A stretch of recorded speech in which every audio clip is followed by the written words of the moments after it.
have a little bit of a problem with the audio, of course. Let's try and get the other one to do it.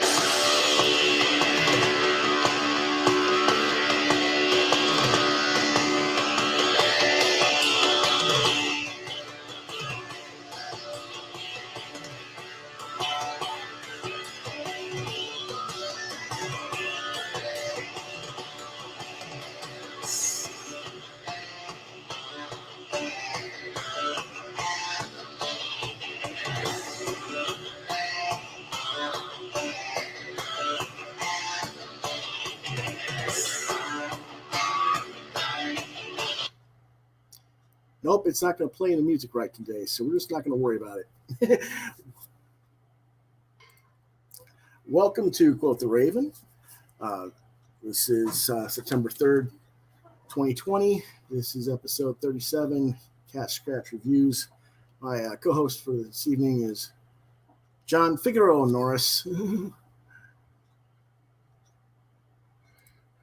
And we're going to go quickly with the sign here. I forgot to do, and because our music got messed up tonight, I don't know why it's doing that. But in accordance with our COP or regulations, this episode, Quoth the Raven, is intended for ages 16 and up.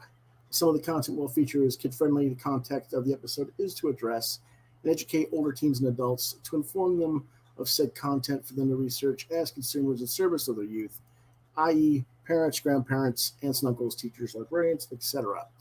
There is a possibility of adult language present on the episode as well, rated TV 16 and up. There we go. I don't know why my... sometimes when I try to play that thing, it just freezes up in the middle of the track. I don't know why it's doing that, but it's been doing it a little bit. Technology. Yep. So we don't have questions this week, so we're going to go straight into the news. I just need to go into what we're sharing this week.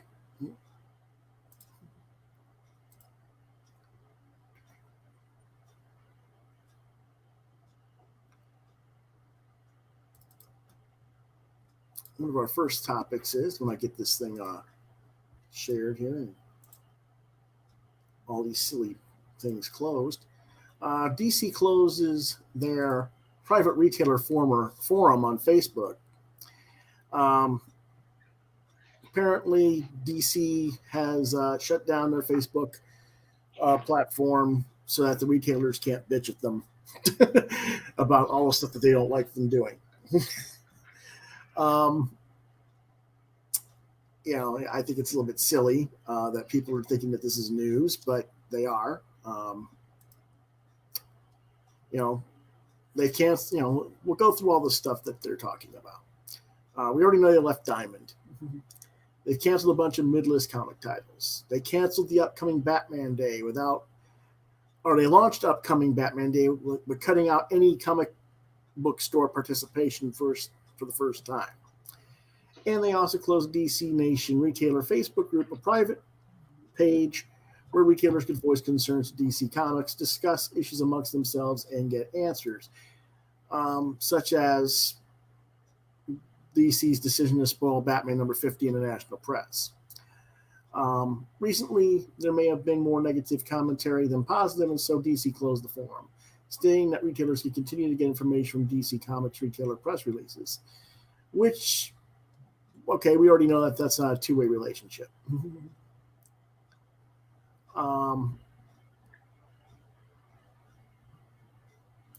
This is not the first time that's happened. They turned off all retailer comments on the group before, but that decision was reversed later. This seems more permanent and is closing down the kind of established communication platform that has taken years to build.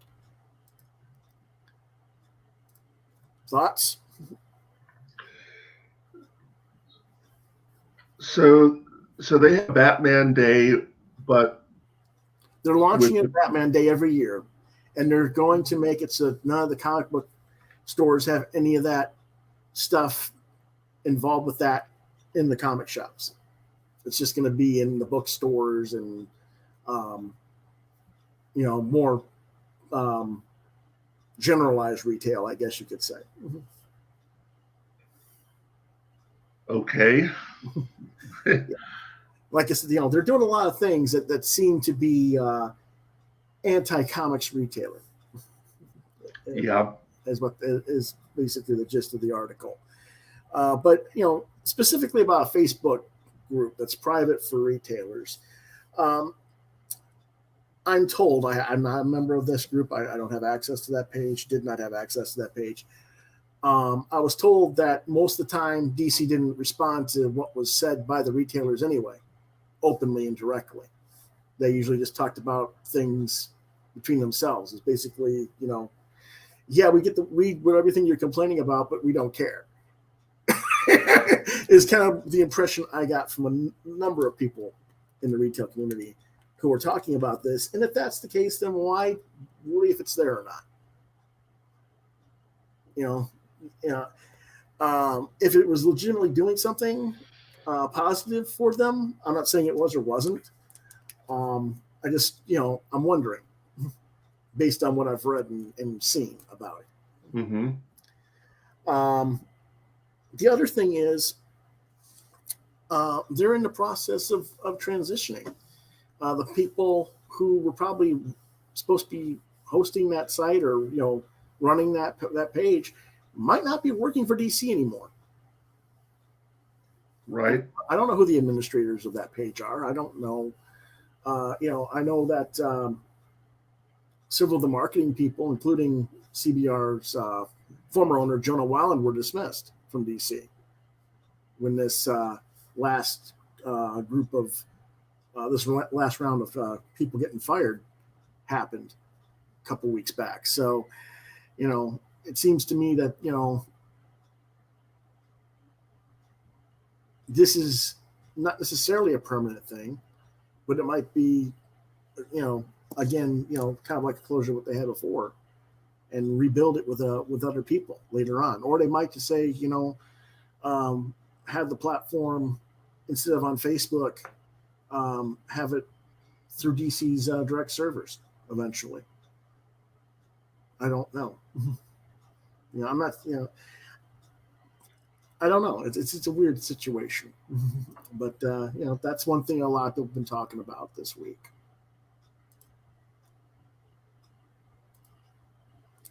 Let's see what else they got this week.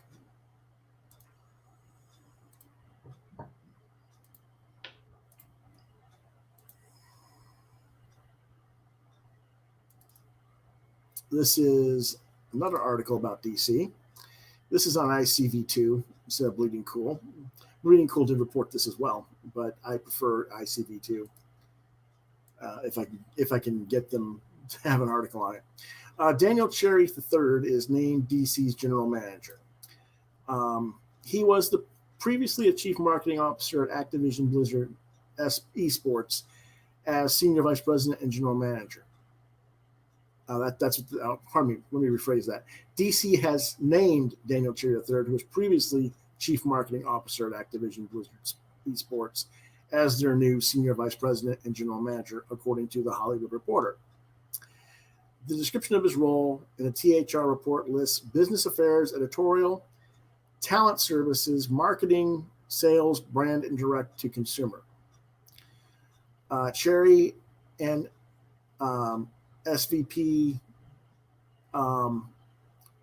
Senior Vice President of Business Strategy, Finance, and Administration, and the Pies will oversee the business's development. Basically, here we go. This guy's replaced Jonah Weiland. Mm-hmm. This combines the VP of Marketing and Creative Services of Jonah Weiland, and also gives him some of the jobs that Dan DiDio had. So he's going to go ahead. Oh, nothing. I just my headphones came unplugged. Okay. So that what they're doing there is basically combining some of the job functions of Weiland and DiDio under this new role. Cherry's had a string of senior marketing positions leading up to his Activision Blizzard Esports role, including Chief Marketing and Innovation Officer at the Prudential Center of the New Jersey Devils, Senior Vice President of Marketing North America at Beer Spirits Company Diageo, and Chief Marketing Officer for the New York Cosmos, as well as worked at a variety of agencies, including Wyden and Kennedy. So basically, he's got a lot of experience. I've heard a lot of people complaining, though, about this guy getting hired. They're saying he's getting hired, SJW film. Got to get the black quota because you have to be a black guy. And I'm thinking, this guy's got like 25 years experience plus in marketing. And, yes, okay, it's not publishing comics type thing, but look at how DC's been functioning for the better part of the last decade. They've been getting more and more away from the publishing arm as their focus and more into e-media, electronic media. Whether it's, we're looking at digital platforms with their comics, we're talking about video games, we're talking about expansion of their animated video line, when they make more and more animated videos all the time. Mm-hmm. So it seems to me that this is this guy fits what their agenda is, or what their business has been for the last 10 years. So unless you're complaining because comics are supposed to be the focus, well, that may be true, but when has it been the focus of DC over the last 10, 12 years? This is what it is. Mm-hmm. I don't see a reason to complain about his position at this point. Give him a year and see where they're going with it, before we worry about making comments about his qualifications or lack thereof.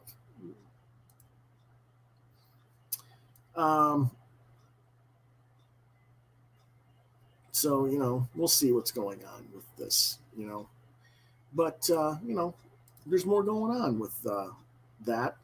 DC's not the only person who's been restructuring their company. Let's see what else we got for news this week.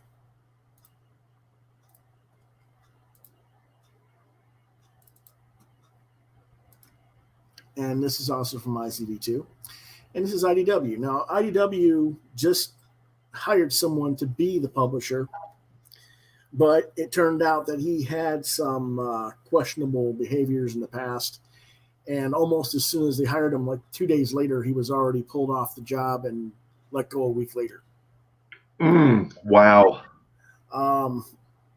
And I don't want to get into the specifics of that. It's already been discussed, but it's like that really put a black eye on IDW, because you should have done your due diligence and never given the guy the position in the first place, because it was pretty well known that what he had done.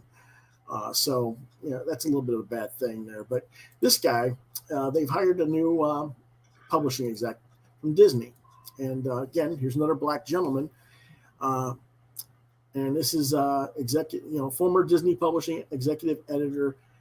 I'm going to slaughter his name. Nachi Marsham as publisher, and promoted Veronica Brooks to vice president of creative affairs as well. Marsham replaces Judd Myers. Like I said, he had a tenure of less than a week in the role before departing the company last month. We're not going to get into the specifics of Myers' situation on this program. Marsham has spent a dozen years at Disney Publishing in editorial roles, ending at the position of executive editor, a position he had held since 2013. Among his duties were running a Marvel Press imprint, which includes prose and picture books based on Marvel properties, in addition to creating content for both vertical publishing division and the licensed business. What that basically means is he was probably not just doing the prose and picture books, but when you say the vertical publishing, they're talking about digital platforms and I'm trying to think of the word. Shoot, I can't think of it. Oh well. And the licenses businesses is with IDW was I don't think was it IDW? Yeah, IDW has the Marvel Action line, if I'm not mistaken. So Yes. So that would mean IDW was working with him right along at that. Prior to that, though, he was working at Disney. Prior to his time at Disney, rather, he had spent 7 years at DC as an assistant and associate editor at different roles in that editorial group. And prior to DC, he also had a stint at Wizard Entertainment as a writer role. So again, we're talking about a gentleman who has a lot of experience in comics. And again, I'm seeing people complaining, why is this guy getting the job? It's just quota for a minority. And it's like, why are people saying this? Who are they expecting to be brought in and placed? I wonder, because especially among fans, but retailers are complaining about it. A lot of the pundits that are doing their own podcasts elsewhere, who are comic book retailers, or they're even comic skaters, basically, what they are. They're just criticizing this stuff, and I'm like, okay, if you want to criticize, then tell me what they should be doing. Who are they supposed to get? What are the qualifications you think should be for these positions? And nobody seems to have an answer. So why are people complaining? I don't get that. What do you think? Mm-hmm. I honestly don't get why they're complaining either. I mean, you'd think that the best person for the job should be the one who gets the job, and if this guy has experience, and clearly he's well qualified. So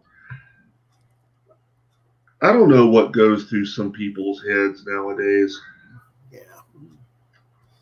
That's pretty much what people have been talking about the last week in the news for comics, unfortunately. So we're going to get away from that stuff now.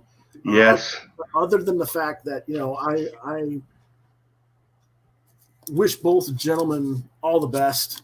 Hope they do a good job. I'm looking forward to seeing what they can do, in this system, because, it's not even just about qualifications. It's the system you're working in too.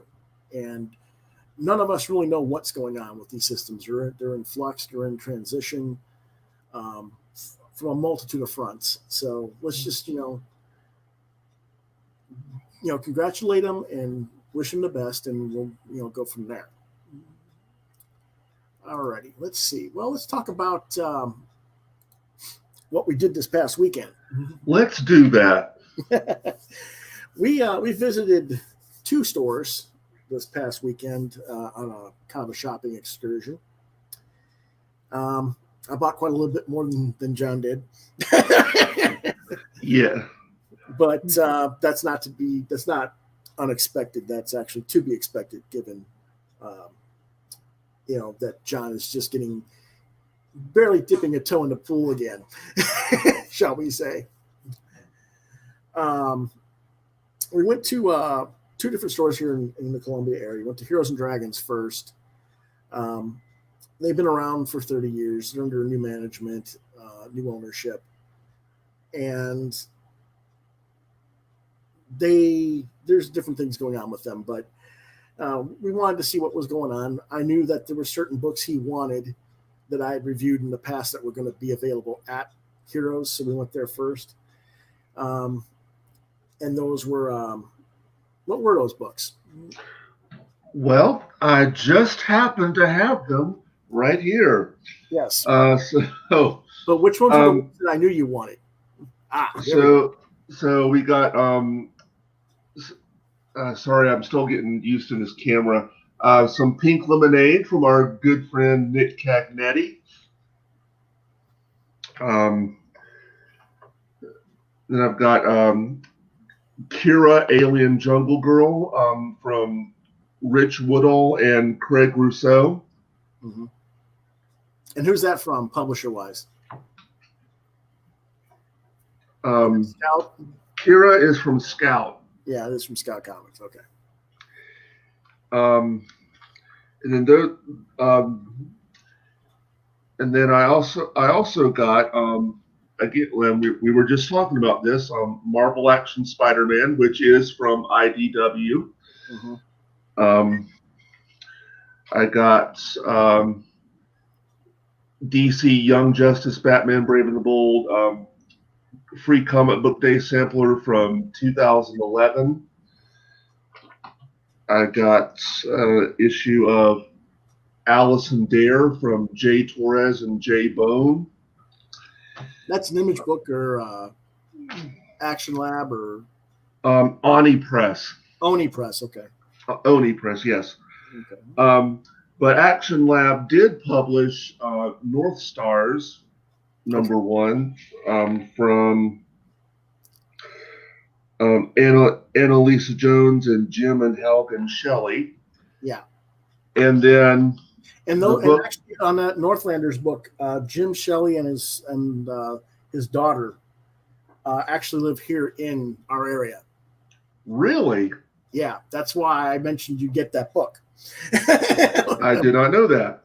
Yeah. And then last but not least, a book we'll talking about in a minute, the Flash 100-page giant #1. Okay. Now, I can't show book by book what I got. I'm just gonna have to move the camera because I got a huge stack. 57 books. I will be doing these probably 2 to 3 books a week starting next week as our Throwback Thursday segment on the show. And we'll review some of those stuff. There's stuff in here from Caliber, Pacific Comics,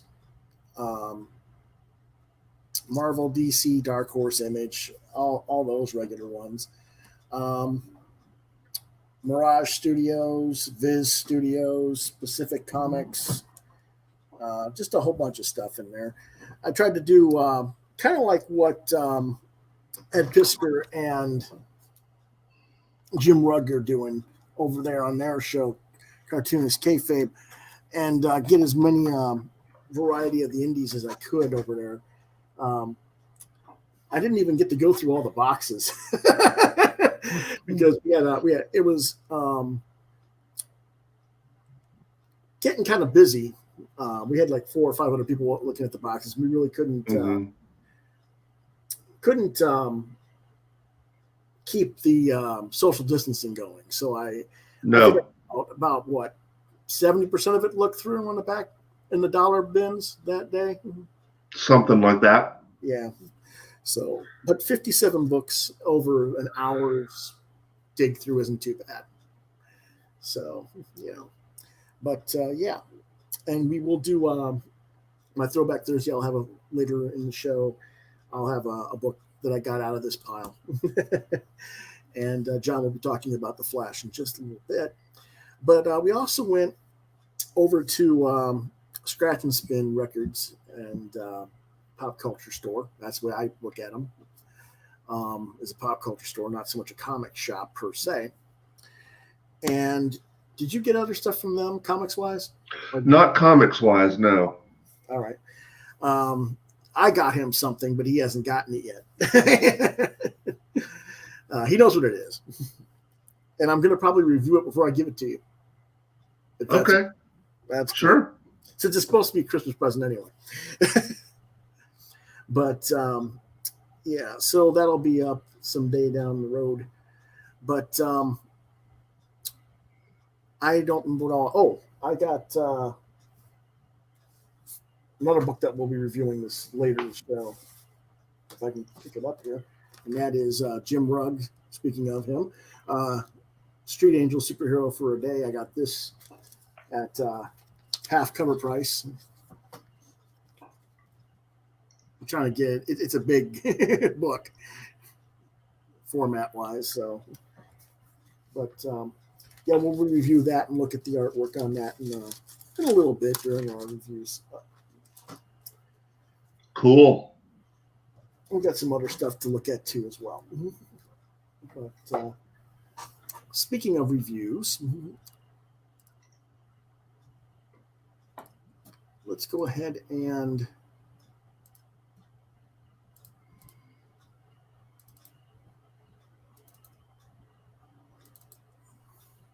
start with yours. So I can get the All right. screen to share. There we go. Okay, so this is the 100-page Flash Giant #1, and if I remember correctly, I think this was one of the books that was sold through Walmart. Yes.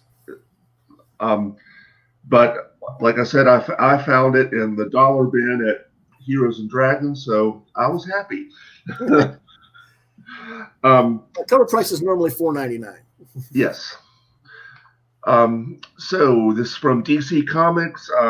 Our writers are Gail Simone, Jeff Parker, Francis Manapul, Brian Bucoletto, Ben Percy, Keith Giffen, John Rogers, with art by Clayton Henry, Miguel Mendonça. I hope I'm pronouncing that right. Francis Manapul, Otto Schmidt, and Cully Hemner, and cover art, very nice cover art, I think, by Dan Panosian. Oh, I missed that on the credits. I apologize. Yeah. So there are 2 new stories and 3. What genre is this? This is a superhero action adventure. And when was it released originally? It was originally released. It's on the screen, dude. October 2019. Sorry.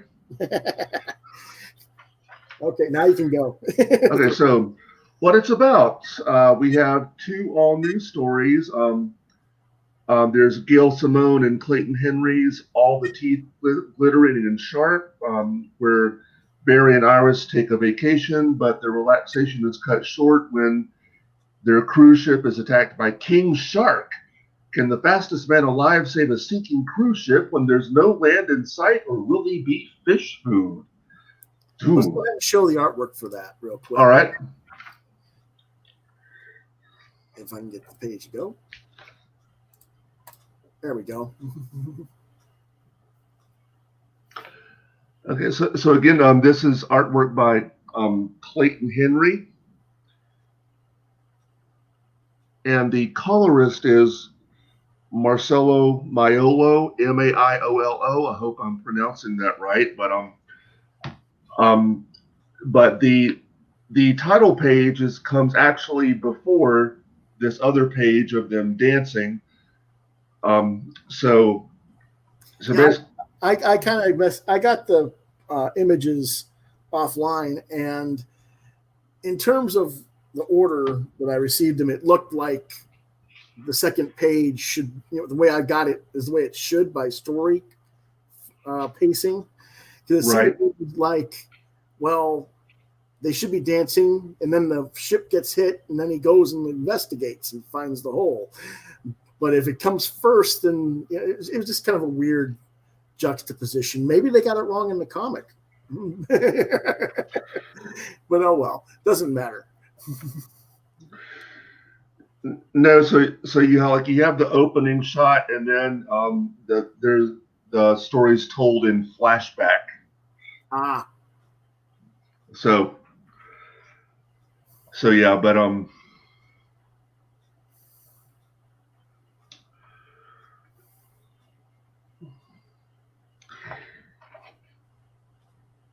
what do you like about Clayton Henry's artwork? I just find the style very appealing, and I really like you'll see in a second where King Shark enters. I really like the way he drew King Shark, and here we go. Yep, and I just thought he did a really good job. I just found it very appealing.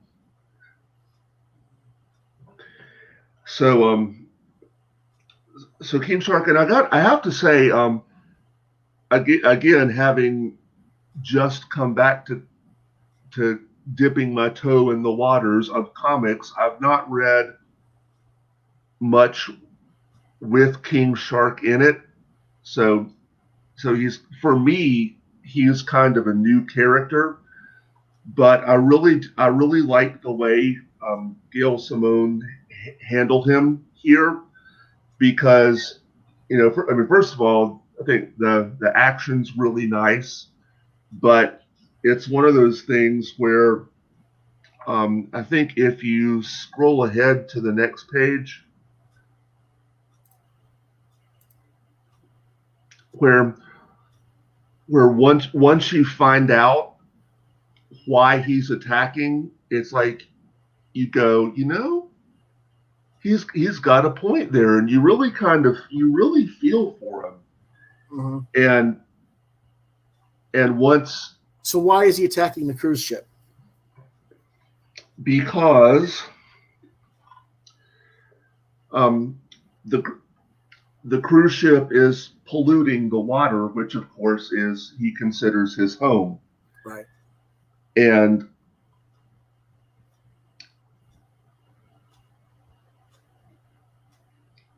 and as he says, they get out in the international waters and then they dump all their waste and garbage, cheaper to pay the fine than to stop doing it. And one thing about King Shark, or as he admits here, is, he's not a sore loser, and, when he knows when he's beaten, but to Flash's credit, he does what he can to help clean up. And mm-hmm.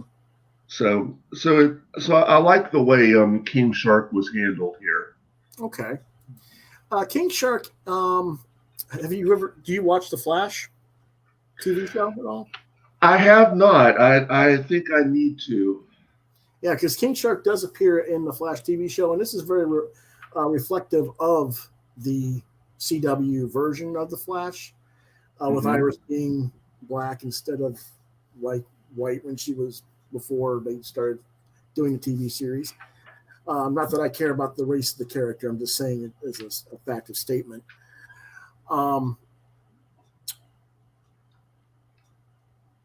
It's just very, there's that. And I think King Shark is a member of the Suicide Squad characters. I believe so. Yeah, I'm not a big Suicide Squad fan. What I do read is usually the old stuff, not the current. Mm-hmm. So I'm not that familiarized with King Shark myself. But yeah, it's a solid character and solid story. I happen to like Clayton Henry on other things. I'm familiar with Clayton's body of work. He has a very open and clean style. Yes. And, it works both for and against him. It depends on who his colorist is. If the colorist gets over rendering, it loses something. This case, the colorist did a nice job of blending light sources and stuff like that to give everything a decent sense of perspective, I thought, overall. Based on what I got to look at. I didn't get to see the whole story, obviously. I think we just showed like maybe 8 of the pages, and it's a 16-page story, so I saw like half the story. Yeah. So, so there's that. You gave this, let's see here, though, what else did you, whoop, my silly.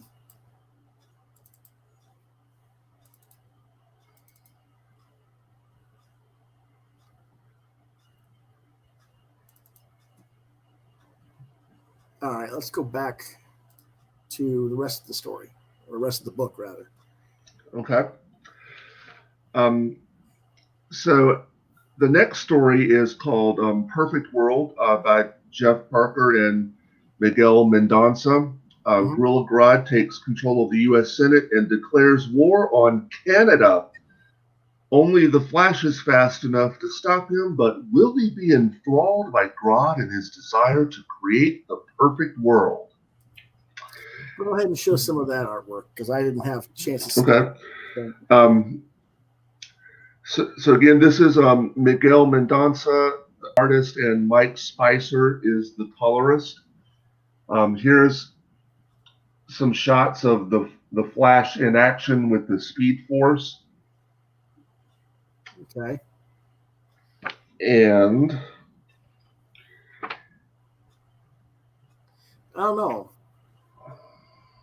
That's interesting, but and here's Gorilla Grodd sitting on Abe Lincoln. That's different. I mean, Yeah. It's a different thought. I mean, and of course, since Gorilla Grodd can get inside your head, here's some artwork of Grodd inside Flash's head. mm-hmm.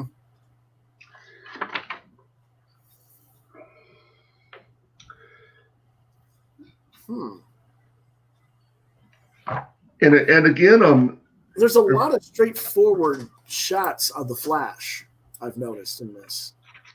Yes. That's not a good thing for him. For a character that's supposed to be perpetually in motion, when you do the straight head-on shot, it negates the sense of speed and movement, doesn't it? I mean, go back to the beginning of it, and you see that top panel on the. I can turn back to you. The second page, top panel. Yeah. It's like he's frozen there, but you see the lines. You see the energy lines around him, but it's like he's kind of frozen in that segment of that panel to me. Whereas I would not. It's weird because it's like he moved backwards to talk to the people behind him in the next panel, and it's kind of weird to me. I don't know. I don't know who this artist is offhand. I've never heard of him offhand. Don't know if Flash was was necessarily the best choice for him.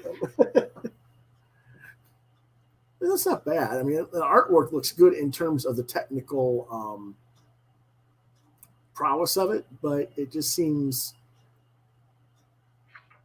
Am I wrong? Did you see what I'm talking about? The stat?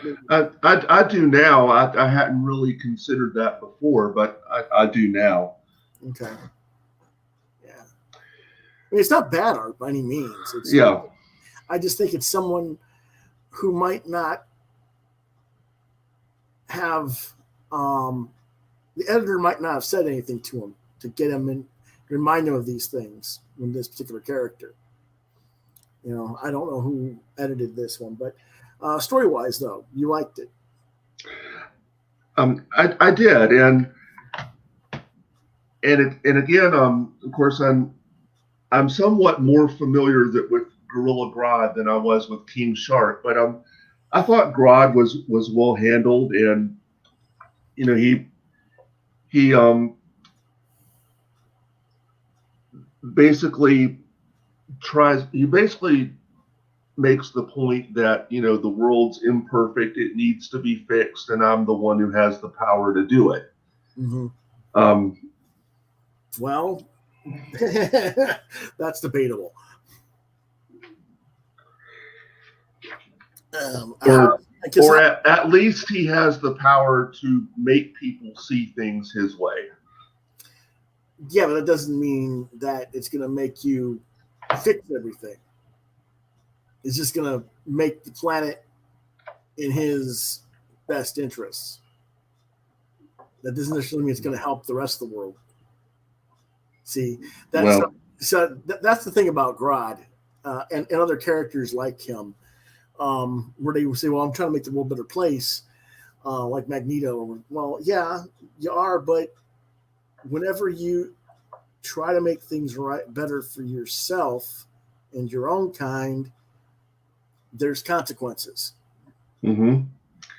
And they never seem to look at the consequences of, okay, well, if I do this, this other here is going to be affected, which kind of plays into the King Shark story as well.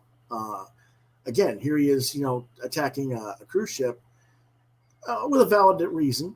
They're poisoning the waters, and since it's international waters, nobody has jurisdiction, right? To do anything. Which, okay. So what's the Flash going to do? I mean, he can talk to the police. He can, being a police officer and stuff. I don't know where that story can go beyond, well, I'll do something, but what? But, it's interesting, though. I mean, it's an interesting thing to make the reader contemplate some of the problems that we have in the world as well. Because, our problems don't go away as simply as the Flash or Superman or some other character waving their hand and making it go away. It doesn't work like that. So it's interesting that both of these stories kind of have that vibe. Yeah. But I like them both pretty much for the same reasons. I like the story. I like the artwork, and I thought in each case the villain was pretty well handled.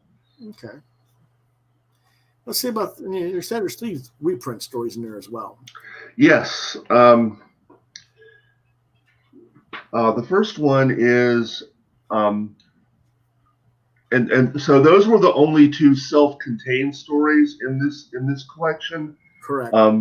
So the first reprint is called Guerrilla Warfare Part 1, King Grodd. It's from the Flash number 13. Mm-hmm.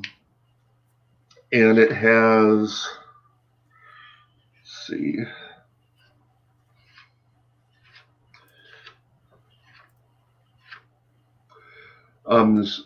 It was written by Francis Manapul and Brian Buccoletto with art by Francis Manapul. Mm-hmm. And it wasn't your favorite art. Yeah, and so right, so I have seen Francis Manapul's art before, and it's not bad, and it does, I think, do a better job of showing Flash in motion. Mm-hmm. And in this one, so this one also, of course, also features Grodd. In this one, he's fighting Grodd and some of Grodd's henchmen with some of his rogues gallery, like Captain Cold and everybody else. And let's see, there's some Flash in motion art. Mm-hmm.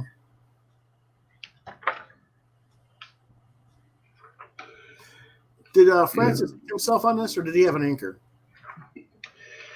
He, so I'm pretty sure Buccoletto colored it and wrote it. Yes. So yeah, Francis did the pencils, and he did that himself, and colors by Brian Buccoletto and with Ian Herring. No inker? It's not listed. Well, then either they colored over the digital pencils digitally, or they digitally inked it. Francis probably did digital inking, but does it look like it was colored over the pencils, or does it look digitally inked to you?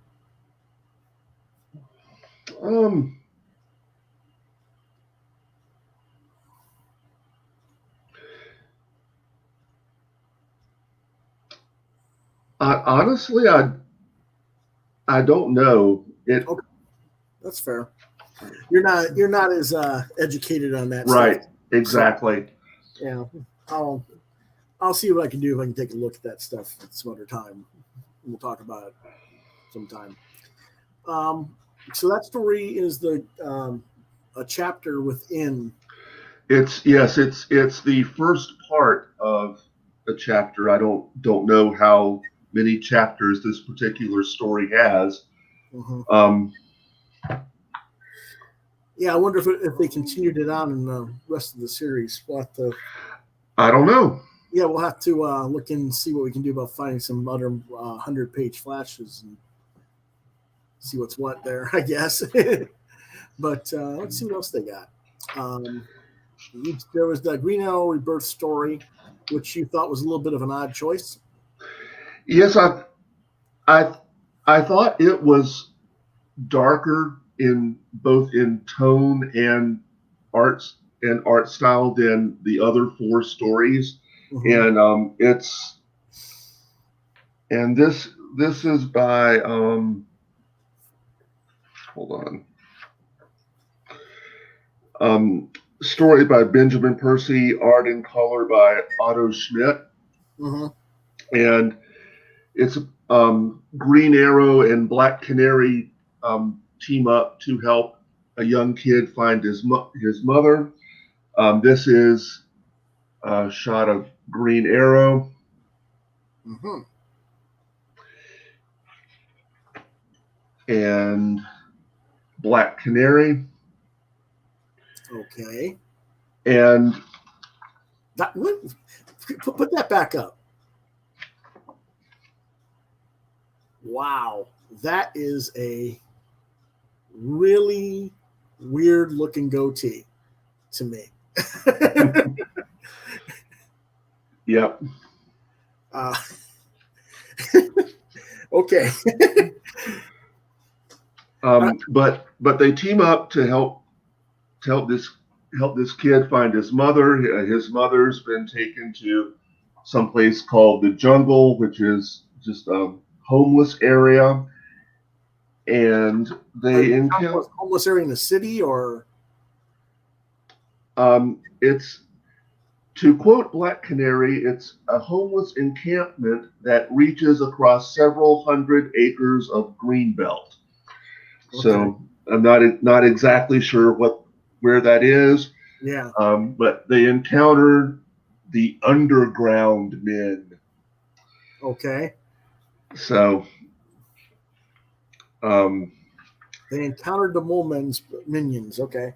That's what they looked like. Yeah, it does. Yeah, that looks really, like you say, compared to the vibrancy of the color. Yes, exactly. Of the others, it does seem a little bit out of place in that respect.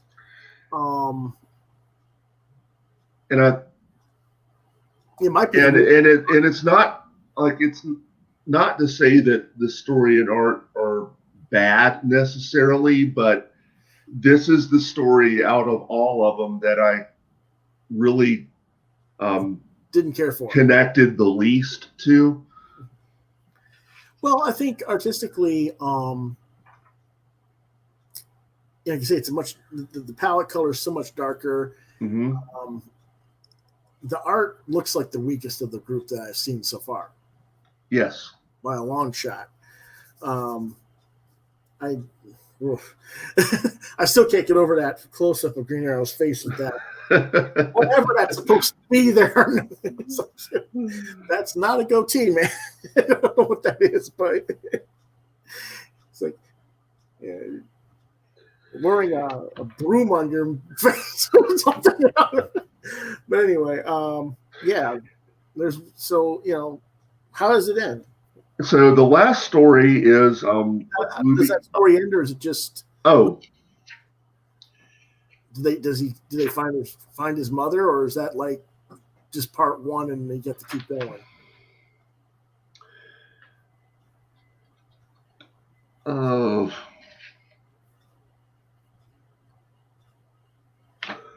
Hold on.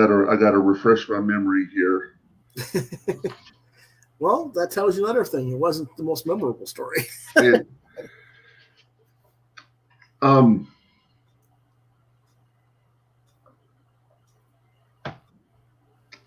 on.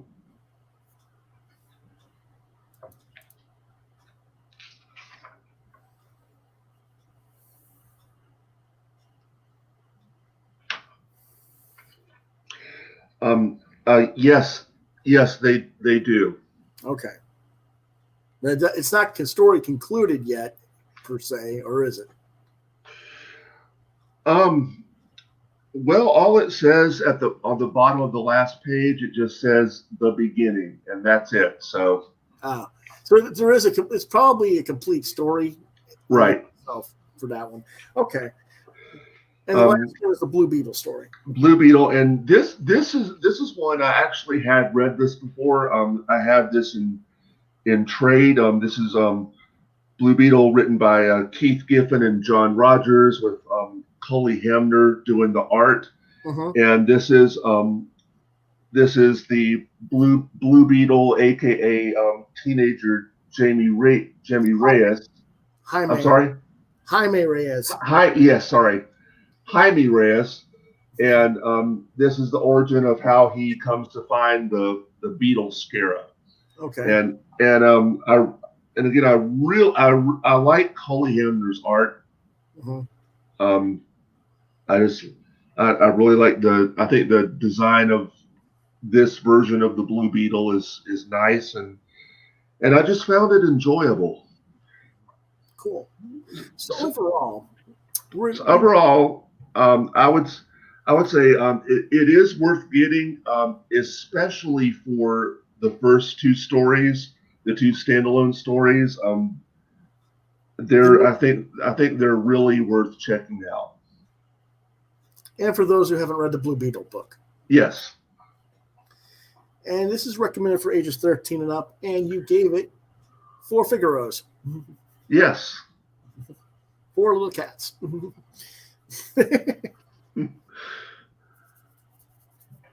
Now, it's not too bad. Unfortunately, you didn't have much time to read anything else this past weekend. Right. And so what we decided we're going to do is have John come once a month on show and do a couple of reviews of his, and we'll talk about what he's been reading.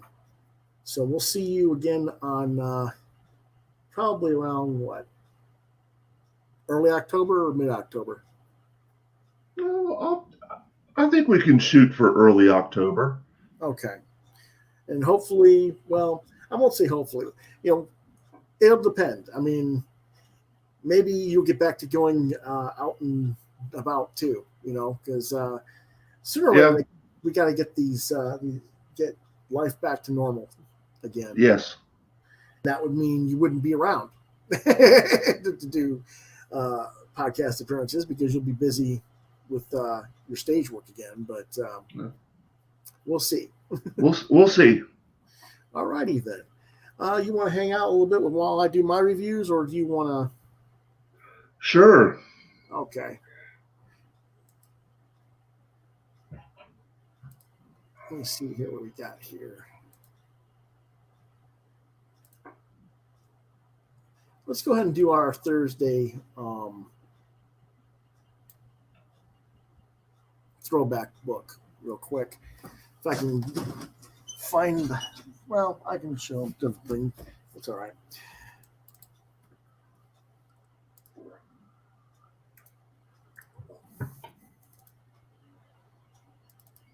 Here we go. This is the Thursday throwback issue for this week. It's Teen Titans Spotlight number 18, Aqualad. It was published by DC Comics, and it came out in January of 1988.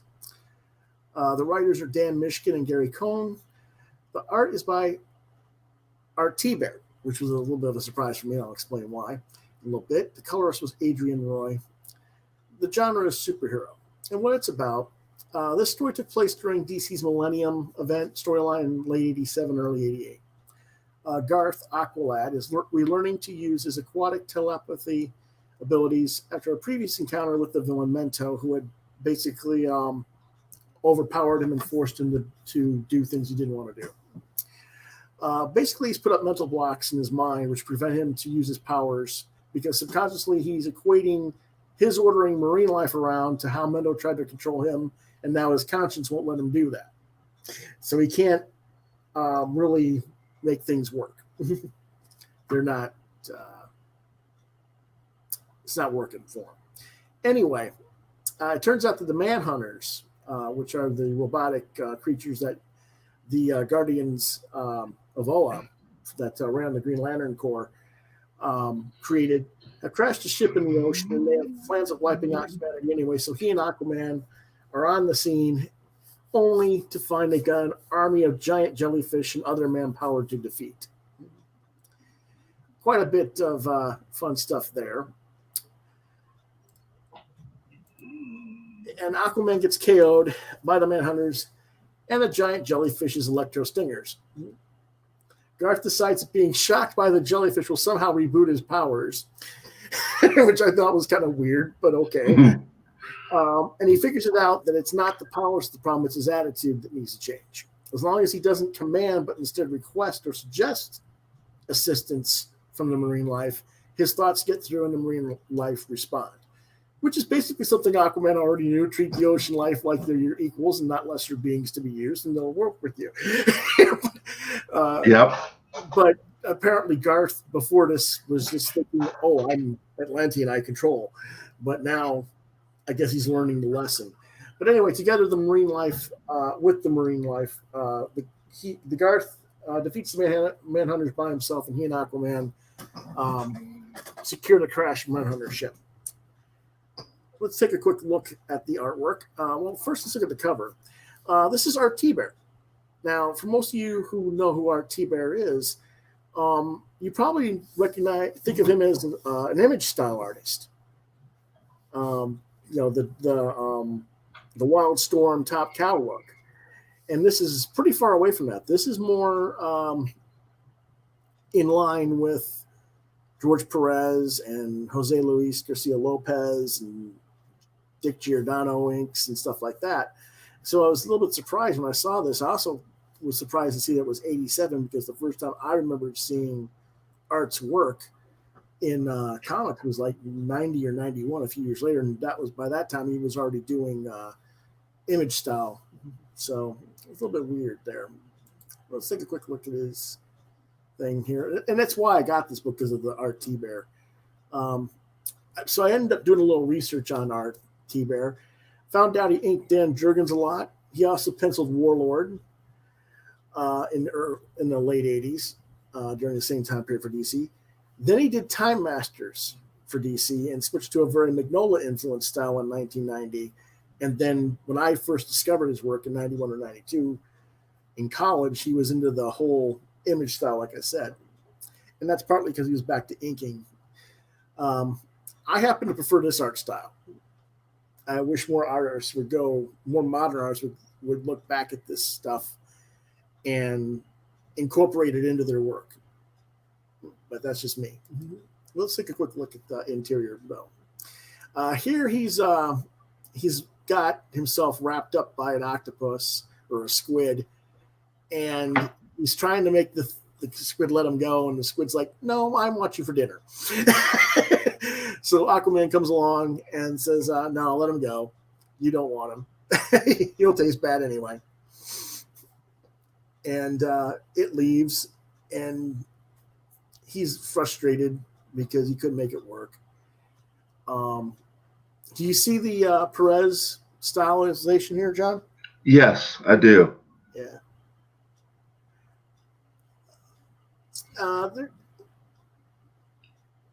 It's interesting now, you know, and he explains you know, his powers were strong enough to beat back Menta when he held me prisoner, but as soon as I got free, you know, my powers went nowhere, you know. And you know, he's explaining there's mental blocks possibly, and then the fish start going crazy around them, and they're like, what's going on? And this is what's going on. The Manhunters have these sort of giant jellyfish ships that they're controlling. And I was like, that's kind of cool. And, you know, I kind of put this over here, and I think it's kind of funny. I left the ad page in here kind of just to give people a sense of the kind of ads we had 30 years ago. Yep.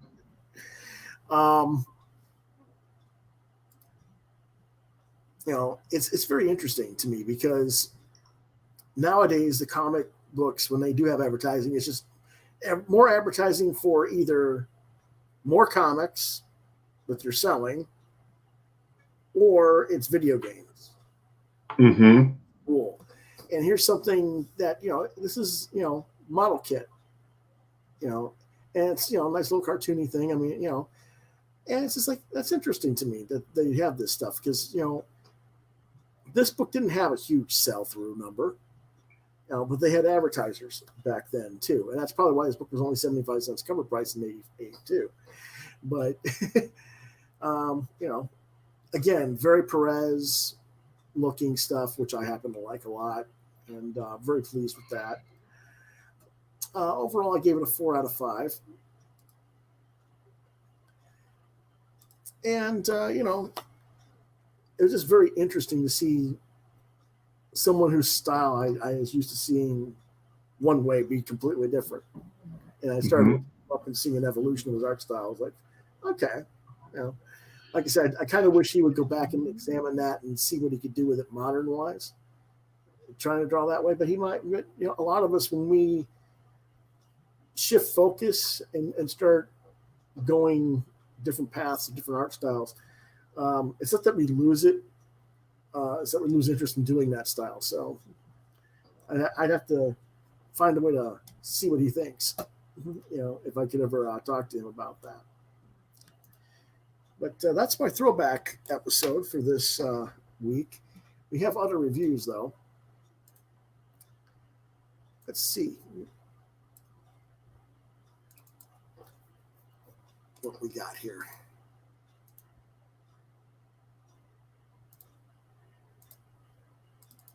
We have Amethyst number 5, $3.99. Publisher is DC Comics. The writer-artist is Amy Reeder with colors by Marissa Louise. The genre is fantasy hero, released August 26, 2020. And what it's about, Amy, or Amethyst, and her allies head to the Diamond Court only to learn a horrible secret. The real reason that Amy's parents and people are encased in gemstones is because her parents tried to commit an act of fraud and manipulation to try to get all the other gem houses to align under their rule. Their plan backfired. The Diamond Court now holds our heroine culpable for her parents' actions, and she and her friends must flee. Amy's whole world is shattered once more. Will this break her? Recommended for ages 13 and up. I gave it 3 out of 5 stars.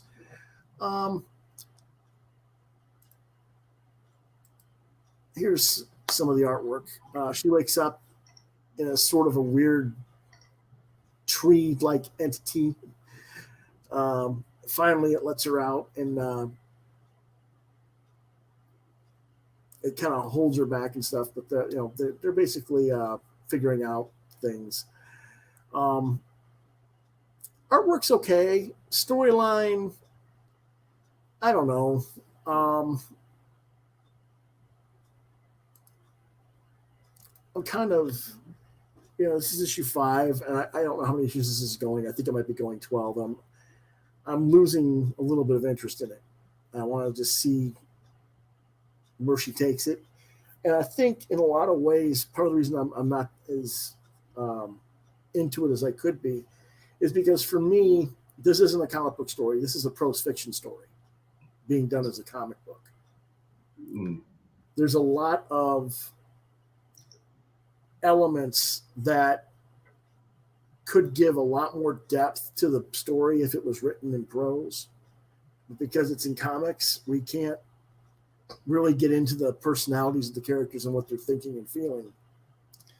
And we can't get into the history of the courts and everything of the houses of gemstones in Gem World as much because it would just be too copious of an info dump for the reader in a comic book.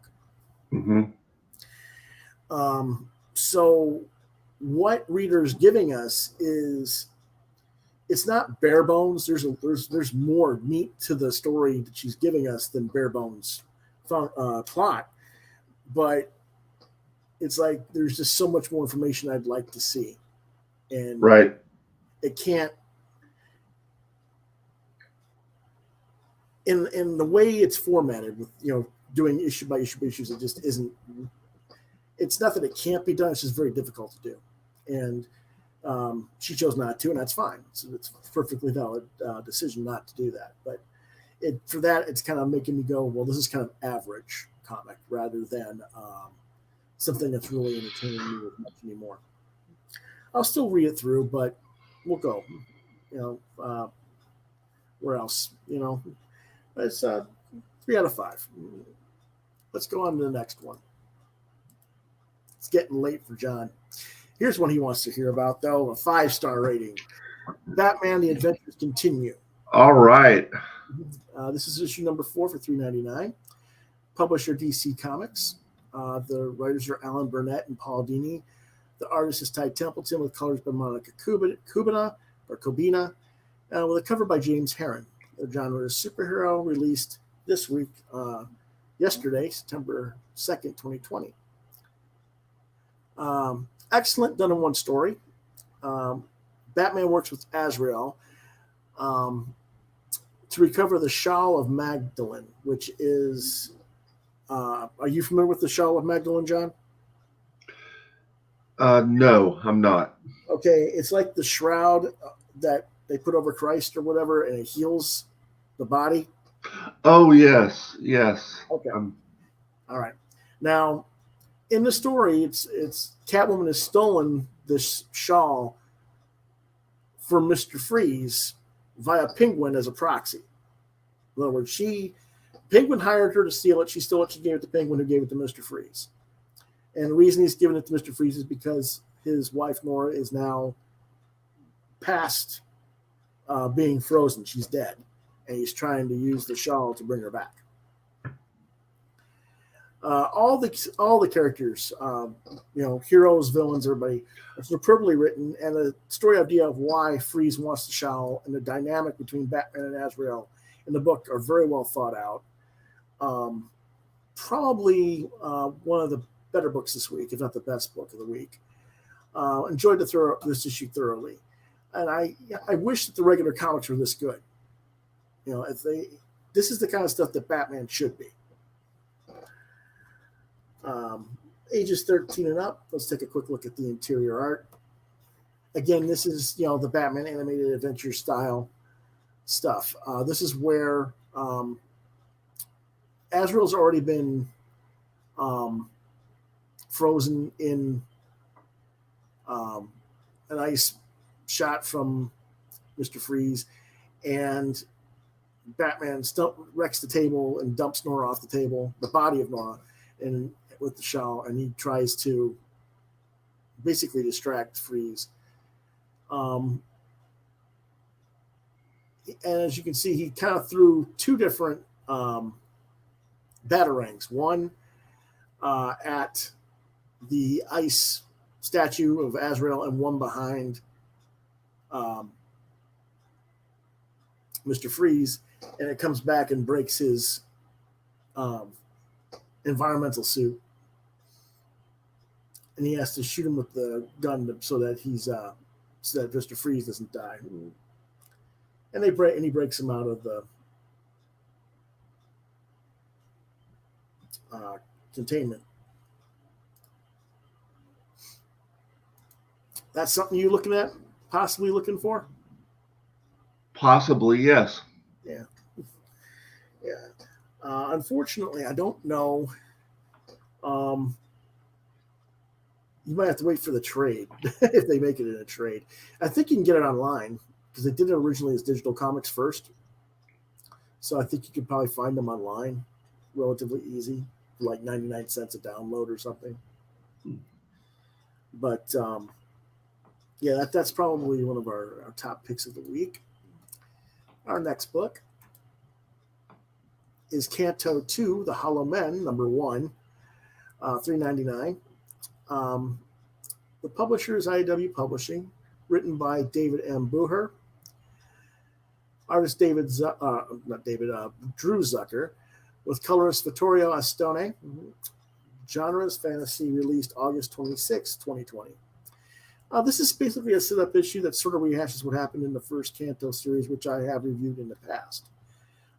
Kanto, which is the character that you're seeing in the front on the cover there, standing by the axe in the foreground, has freed his clockwork people, and they've moved on into a new area of the lands, and have left the shrouded man who has supposedly already destroyed their souls, and their clockwork mechanisms are what keeps them alive. The only one that has kind of a spirit is Kanto himself. Well, it turns out that their clockwork mechanisms are wearing down, and thus his people are dying, except for him because he's magically not affected because of what happened in the first story. So when one of his guardsmen falls into quote-unquote death, they were able to revive the character, but it's only temporary. He and his allies choose to once again hunt and confront the shrouded man to try and save their people. Recommended for ages 10 and up. Rating is 4 out of 5 stars. And this is him having a nightmare and facing the shrouded man. And he's telling him, your time is not your own. The shrouded man's telling him that. He wakes up, and he's got his assistant demon type character there, but nothing too important. And this is where one of the guardsmen falls, and the guardsman's clock has just stopped. Able to restart the clock, but again, only temporary. All of our clocks are winding down. None will last beyond 2 cycles of the full moons. It appears we have escaped captivity, but our people are now running out of time. And Kanto says, well, this is the work of the Shroud Man. I have to go face him again. And his assistants, his soldiers decide to join him in the quest. What do you think of that one, John? It looks pretty interesting. Do you remember? I think the artwork looks intriguing. Yeah. Do you remember me talking about this book with the trade paperback for the first story arc? Vaguely. Vaguely. Okay. Yeah. This is something I think you might like. I mean, it's kind of like the Tin Man from Wizard of Oz on his own personal quest against something bigger, in a way. It's got a lot of that influence of that type of material. So let's see what our next one is. Dryad number 4, $3.99 from Oni Press. The writer's Curtis Wiebe. The artist is Justin Osterling, with colors by Francesco Segala. The genre is SF, science fiction fantasy, released August 26th. For those of you who might remember, there's a family with a wizard and a former guardswoman that have left the city and gone out into the woods with their kids, and they've raised their kids away from that stuff, and now they're being taken back to the city, which is all pseudo Blade Runner tech stuff instead of fantasy D&D land. They and their escort are attacked by former operatives because of unexplained reasons.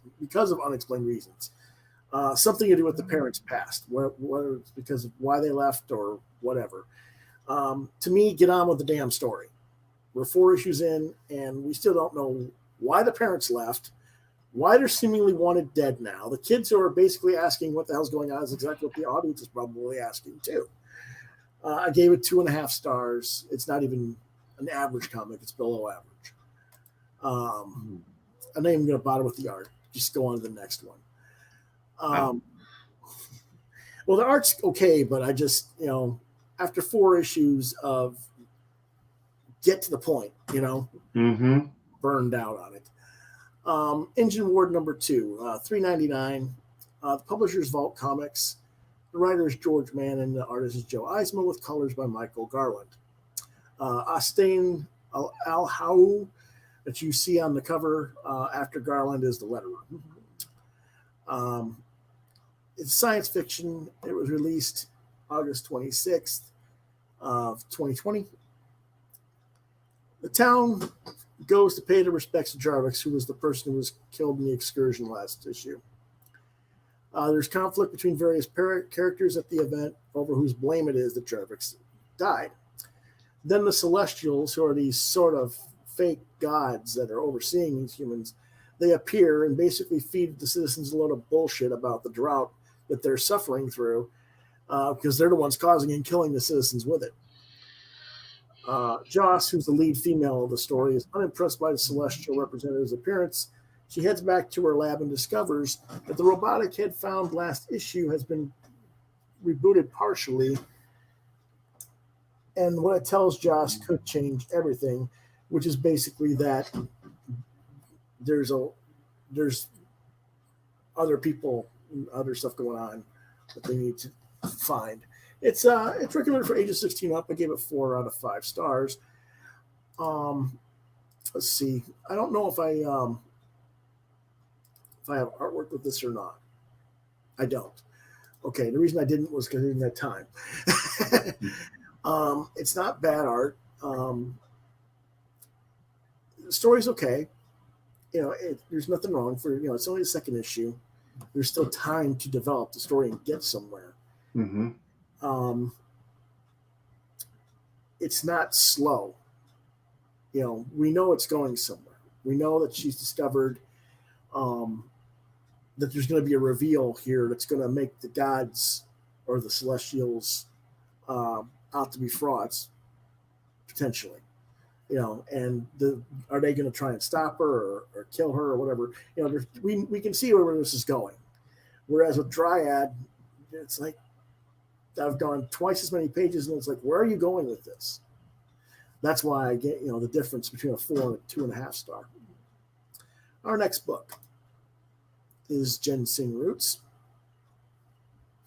6 out of 12. This is a 12 issue series.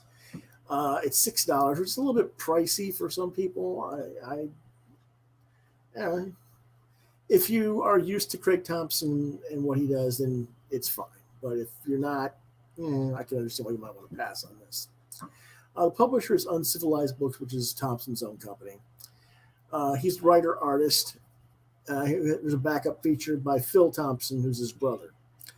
The genre is biography, slice of life, and it's released August 26th, 2020.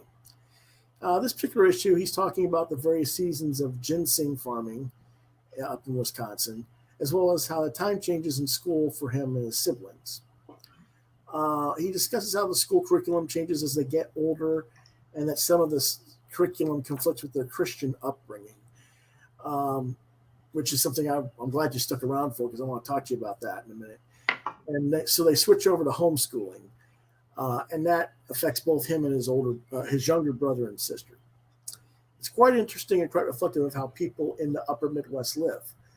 This takes place in Wisconsin, but it could happen in northern Michigan, Minnesota, Iowa, Indiana, other parts of the Midwest, farming communities, and it's quite relatable on that level. Recommended for ages 15 and up, 4 stars. But what I want to talk to you about on this, John, you are very much a Christian. Your parents were farmers yourselves. How do you equate like sex education and the sciences, how that goes against some of the things that you were taught as a Christian? Well, because this really affected the creator, and it made him kind of turn his back on Christianity in real life. Oh boy. Good question, huh? Yeah.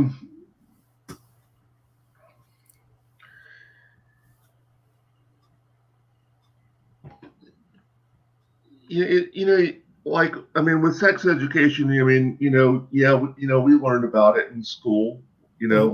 like everybody did, um, and I'd have talks with my parents when I came of age, and Mhm. um, I remember the youth pastors in my church, would occasionally talk about it and Well, what about you? I mean, you became a well, you're not a youth pastor, but you have been yeah, I've worked with youth before, and it's a touchy subject. it is. And one thing I found I prefer to do when talking about subjects like this is always try to find out where The individual. whoever, yeah, finding out where the individual is coming from, Hmm. like what they learned, and then going from there. Like you know, um, when talk about like like what were I mean, if I haven't actually had talks with any youth about sex education myself, but it's like tell me where you're coming from, and then what does the Bible have to say about it, and how do we compare the two? Right. That makes sense.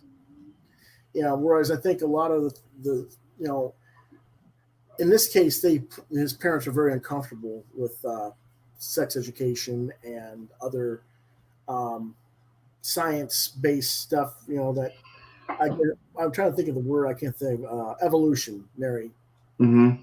versus creationism um, made them pull him out of school in that case. And his parents were very, very strict Christians. I mean, there's different levels of Christianity and different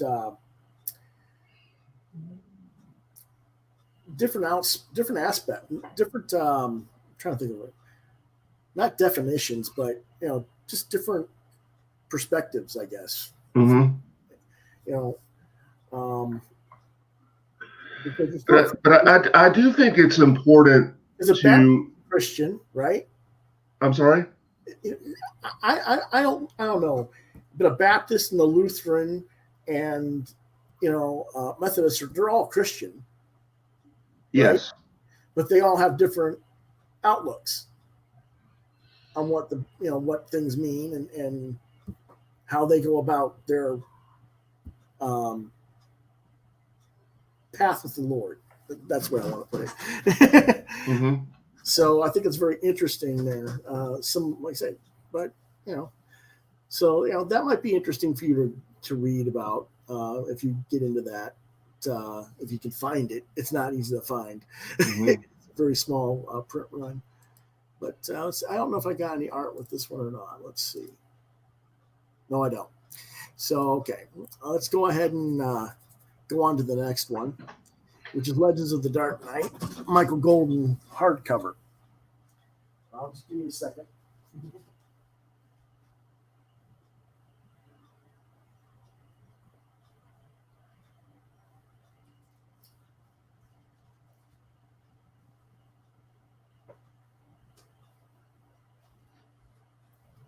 Because I know I don't have artwork for that, but I want to share it. Publisher is DC Comics. It was $29.99. Cover price. I got this at Scratch and Spin last weekend. Again, at half cover price, so I got it for like $12. Can't complain for that. Writers are Michael Golden, Jerry Conway, Bob Rozakis, Denny O'Neill, David Byrne, and Mike W. Barr. The artists are primarily Michael Golden with Jason Pearson for the story that Michael Golden wrote. Genre superhero came out in May of last year. And what it's about is this is a collection of all, I think it's all anyway, of Michael Golden's contributions to the Batman franchise. I particularly like the Man-Bat stories. Golden has a very interesting style that has greatly influenced many comic artists for decades now. And this collection shows him in his very early years, himself developing and evolving his art style with each page. Love the P. Craig Russell work when he's inking with Mike as well. I'm recommended for 13 and up, 4 out of 5 stars. And this is the book. Try not to get too much reflection there. So go ahead and show some of this artwork here.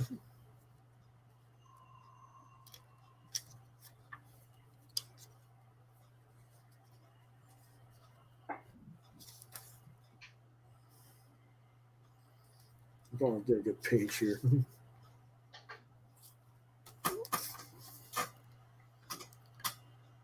He has a lot of interesting figures and likes to do a lot of shadows on Batman's face at that time.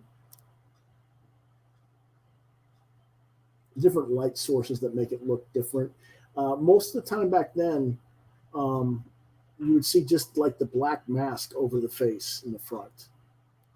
Maybe a little bit of the highlight on the nose, but you can see on the interior panel here, middle, right here, you see how the light sources are underneath him light up in the cowl and stuff like that. That was not commonly done. He's also got an interesting way of doing faces, as you can see there, the character in the corner.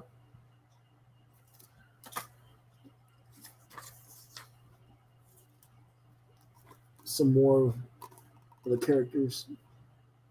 And I don't know if he's taking a lot of photo references of actors or different people, because they kind of remind you of different people. You know, and, you know, I'm not that familiar with 70s actors, but I mean, like that one middle guy in the middle between the female and the other guy, he almost looks like a Trump, doesn't he? A little bit, yeah. But yeah, it's kind of interesting there. But in that particular story, he's trying to find the person who murdered a magician. Now here's the Man-Bat stuff. I want to try and get it as close to the design for Man-Bat, because this became a very popular design for the character. And Jason Bard is a detective in the Batverse, and they kind of team up to try and find out what's going on in a certain case. There we go. I'll get it there. I'm just trying to get to the right. This one. Okay. Just trying to get the right angle on that Man-Bat. It's not easy doing that. But in this case, Jason Bard's trying to find out. He thinks Man-Bat's the killer of these people, and he's not. And he's talking to Man-Bat's wife about what's going on.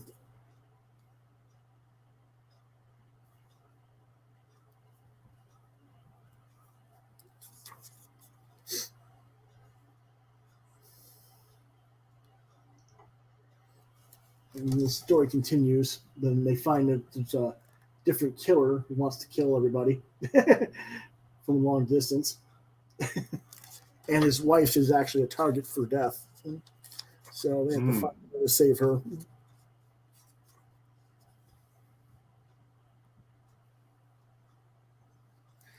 And she's pregnant with the kid. So at the end of this, he's like, "Hey, I beat you. It's time to go to the hospital." What? I love this character design too. It's very. Mm-hmm. This has got Etrigan the Demon, Jason Blood in this with the Man Bat as well. And what's going on here is the Huntress from Earth 2 is going back to her Earth. And then there's this other character that is Morgana Le Fay, by the way. That's how. So it's basically Man Bat and Etrigan trying to stop Morgana from taking over the world again. And they think that Morgana makes the kids think the babies in the infirmary look like that. Mm-hmm. You scared much? So it's kind of interesting there. Excellent design work for the police officers holding their pistols on Man Bat.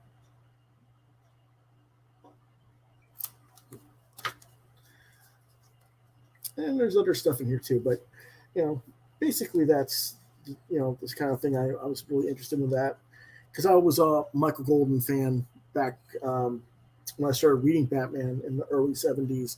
I got the Batman family that these Man Bat stories first appeared in.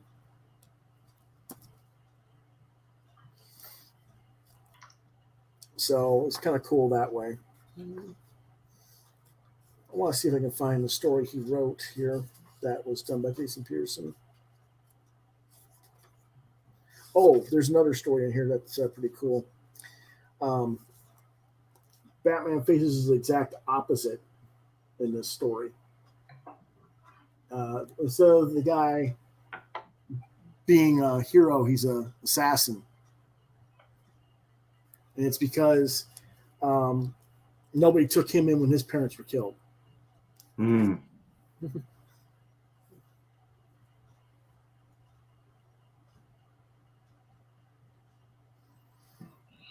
And this is him with his girlfriend and she's rich, and her servant comes out and he kills her servant because, hey, he saw me. He's not supposed to see me. So kind of crazy, but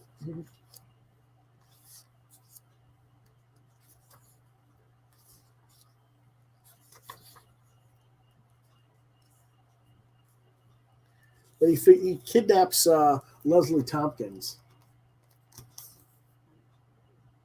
and calls out Batman by doing that. And I don't know if you're familiar with Leslie Tompkins in the Batman mythology. I'm not sure, actually. Okay, well, maybe you remember from the cartoons with the animated series. She was the doctor that took in Bruce as a child after his parents were killed. Okay.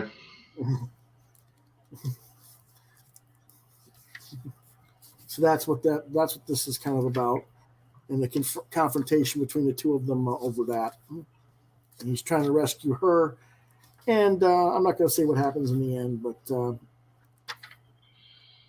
it's pretty interesting. Here's the Jason Pearson one called The Bottom Line, which is a completely different art style, but yet it still has a Michael Golden flair visually, which is interesting, seeing as it's a completely different artist. Yeah. And it's more the modern Mike Golden style, but it's got all the dynamics that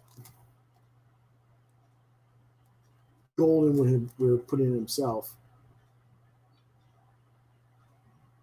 This originally appeared in Black and White. They got quite a few cover pinups here, cover gallery in the back.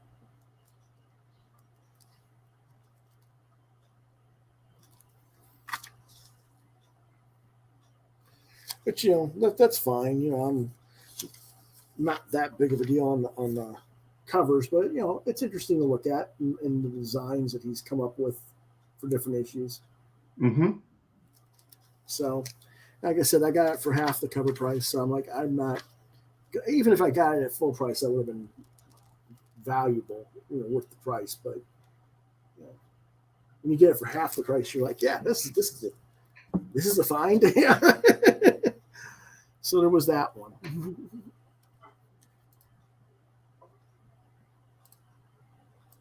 Let's see what else we got. Plunge, 6 of 6.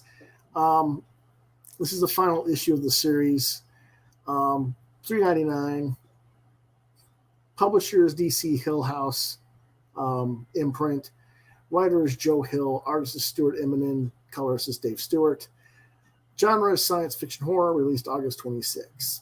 The other dimensional entity is released and enters our world, a Cthulhu-type beastie, and he begins to consume reality. That's I guess is what's going on. But Gage Carpenter, who was the captain of the ship that was in the beginning of the story, has a plan. Take the mystical ingot that everybody else has been fixating on as soon as they see it, like it's some sort of thing that possesses you, and use it to make the creature follow him to oblivion by explosives. This works. The end? Of course not. Hill leaves it open to a sequel with one of the possessed dead humans left behind. How droll. Concept had potential, but he'll only ever show potential. The execution was only ever average or below average in terms of the story. Stuart Immonen carried the book artistically throughout and kept it at the 3 to 4 range for the previous 5 issues. But this conclusion is like so boring, like the writer just stopped caring. So I gave it a 2 out of 5. It is recommended for readers 17 and up. If you've been following the series with me right along, get it just at the end of the story. But, if you haven't been picking it up, I would say just pass on the whole series at this point, given how it was concluded. It was predictable, and yet it was like, no, don't do that. Don't leave one person around that has the infestation inside them and they're dead. Don't do that. Just finish it, But no, he had to go and do it that way. So I was like, nah. Oh, well. Next book is Rogue Planet number 4, $3.99. Publisher Oni Press. The writer is Cullen Bunn. Artist is Andy McDowell with colors by Nick Filardi. Genre is science fiction horror, released August 26th. What it's about is the remaining crew of the space salvage vessel Cortez try to flee in their ship. Tennyson, who is their medical expert, tries to explain to them. Pardon me, she's not. She's not the medical expert. She's like a co-pilot on the crew. Tries to explain to the rest of the crew that the planet is creating enemies for them out of their psychological fears, like reading their minds and creating these entities for them to face. So not to be afraid. But they don't listen. They manage to get their ship launched, but the planet attacks it and they have to use the escape pods. Only Enright, who is the medical expert, the one who has already admitted that she fears death, seems to have survived the explosion of the ship, and her pod crashes back planet side. How will she survive? Recommended for ages 16 and up, rating 4 stars. And let's take a quick look at the art on that. This is what they do to the ship.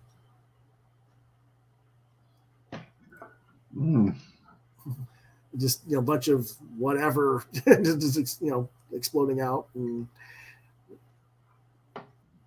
that's that type of thing. Again, it's kind of like the Plunge in the sense that it's like, hey, get to the point. Oh, now you're going to get to the point, and then don't do that. Well, that's what they're kind of doing here too. I don't know how many more issues it's got. I'm losing interest in it. Hopefully there's like one or two more issues and I can be done with it. Again, it's getting late and John wants to go sleepies. But before we do that, we got a cool book here, another 5-star rating. And that is School for Extraterrestrial Girls, Book 1, Girl on Fire. It's got 2 versions. I got the soft cover for $12.99. There's a hardcover edition for $19.99 as well. The publisher is Paper Cuts, with writer Jeremy Whitley, artist Jamie Noguchi, with colors by Jamie Noguchi with Shannon Lilly. Science fiction teenage drama genre, and it was released August 4th, supposedly. I don't know. I got it last week, so I don't know. Maybe my store got it late from Diamond. But what it's about is Tara Smith had always wanted to be extraordinary. She's about to get her wish by spontaneously combusting in the middle of trigonometry class. Yes, now nothing will ever be the same, for she has discovered the truth. She's an alien who was kidnapped by the people she thought were her parents. Now she has two choices: deportation off Earth to a far off planet to live out the rest of her life, or attend a special boarding school to teach her about her newfound abilities and how to be a part of Earth's society. Recommended for ages 10 and up, 5-star rating. Let's take a look at the art. Oh, pardon me, I forgot.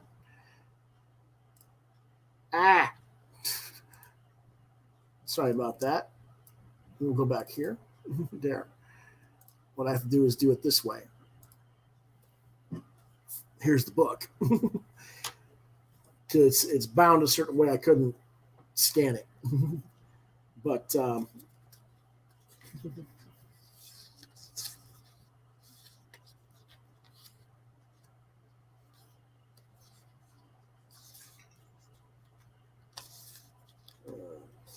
trying to get to the cool stuff here. This is where she starts to combust in class. Her hand, she goes up to the chalkboard to do a math equation, and her hand starts to melt the marker. And the teacher hits you with the, what's the word there? Fire extinguisher. And you're all like, okay. And then after that, oh, no problem.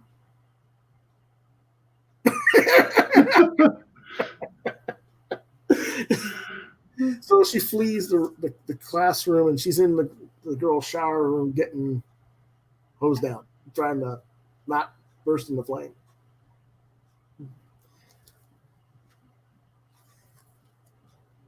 And that's when the special operative comes in and says, hey, let me ask you some questions here. But anyway, she's wearing this bracelet and necklace that makes her think she's a black girl. She's not a black girl. That's what she is.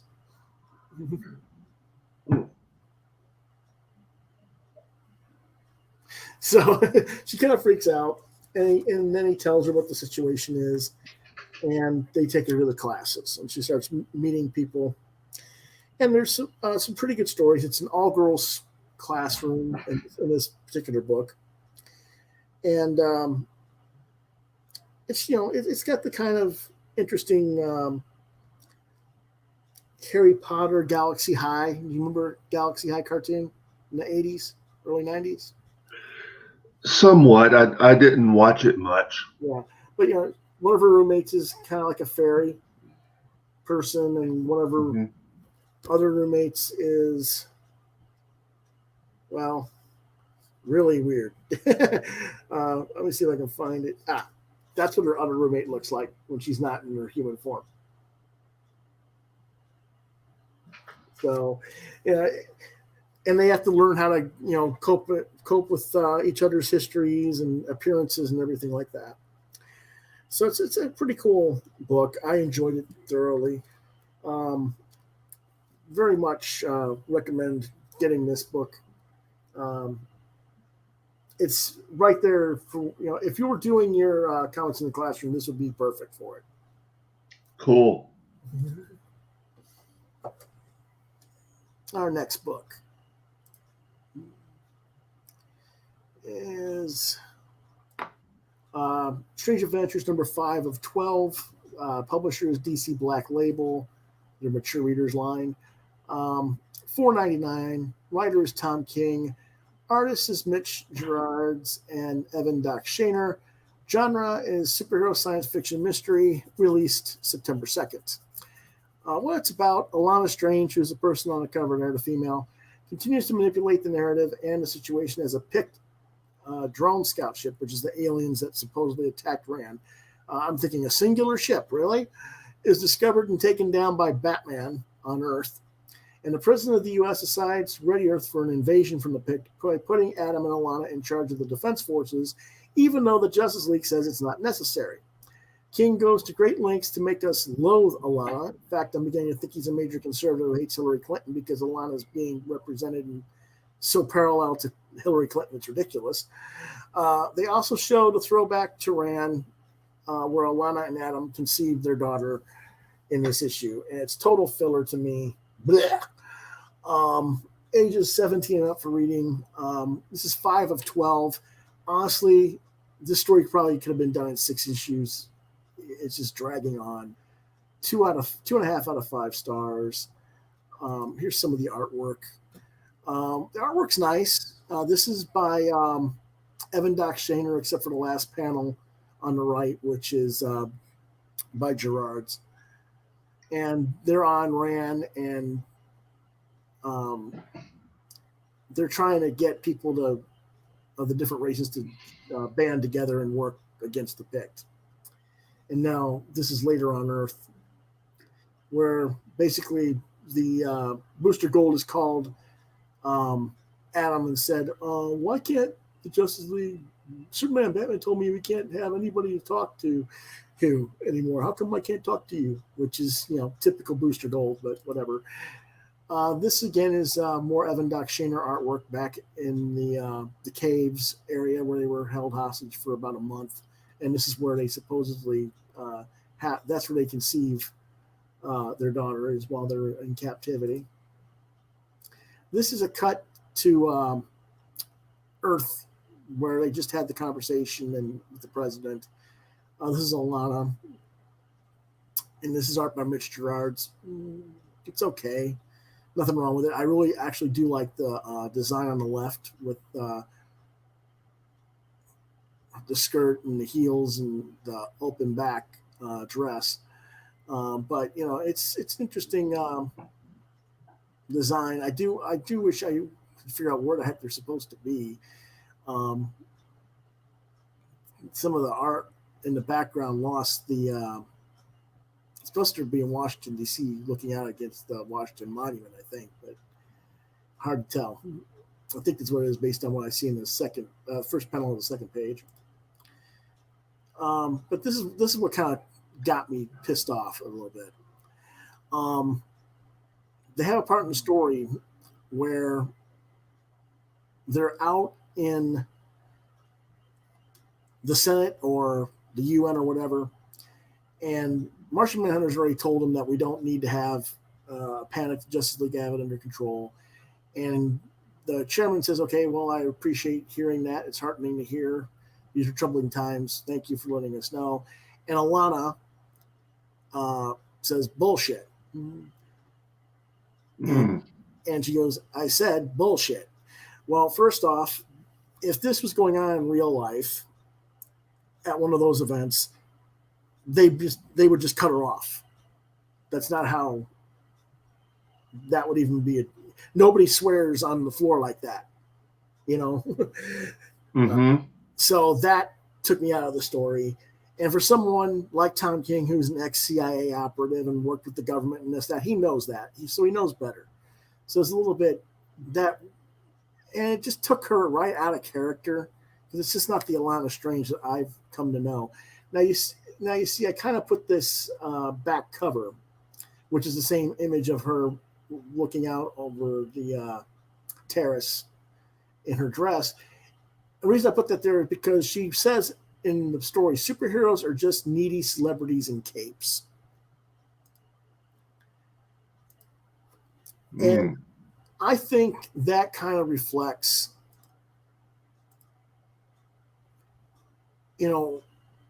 what Tom King views the genres of superheroes as, which is why I think he sucks as a superhero comics writer.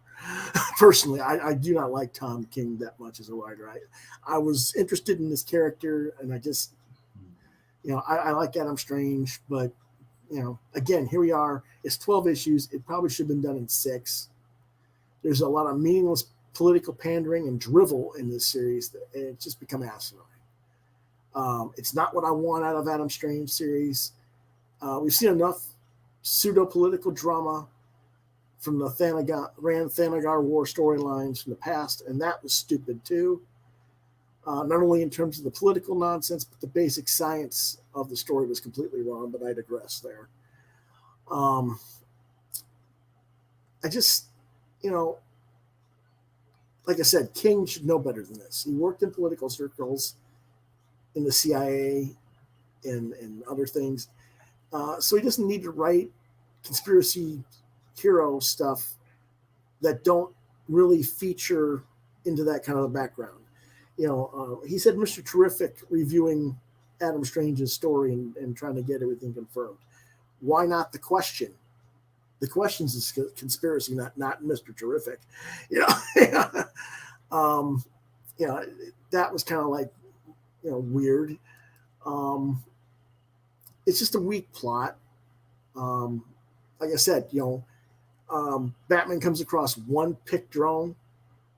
I don't buy that. Earth's reputation in the DC universe for other superhero protectors would certainly be known to the Pict, and so there would be a fleet of drones, and the invasion would have already been happening, right? Right. One drone is nothing but a political spin play, and who gets the benefit if Earth goes to war against the Pict? Alana and Rand. A Rand that's already been devastated by multiple interplanetary conflicts. So it's very obvious, he's making it obvious that it's all a play, but he's not giving you any clue as to what her actual agenda is, and that's just no. So if the art wasn't as good as it is, I would give this a book a 1-star review. It got the 2.5 Wow. because of the art. So I'm not going to say I'm completely done with it, but I'm not. I don't know. I'd like to see the story just get straightened out.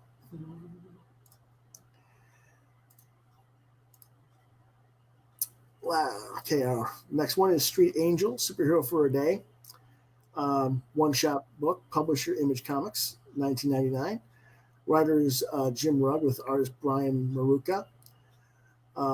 Genre is teen girl superhero. It was originally released in October 2017 with an ISBN number of 1-978-5343-0553-3. I don't know why I didn't put some of the ISBN numbers on some of the other trades. I should have. My apologies for that. But what it's about is Jessie, Street Angel Sanchez, that's the person on the cover, is the deadliest girl alive, homeless teenage ninja skater girl fighting ninjas and failing middle school.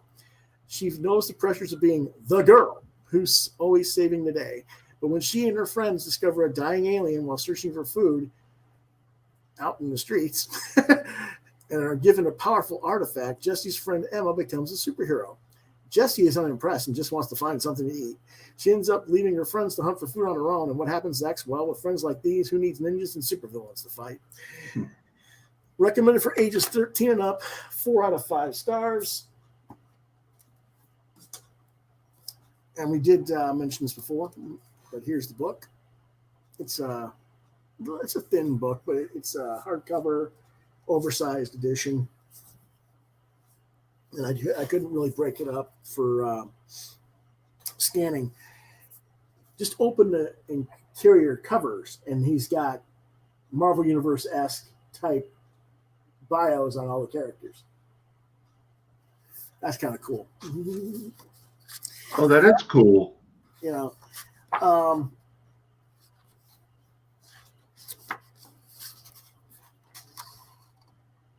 in Wilkesboro. I don't know if that's Wilkesboro, North Carolina, or Wilkesboro,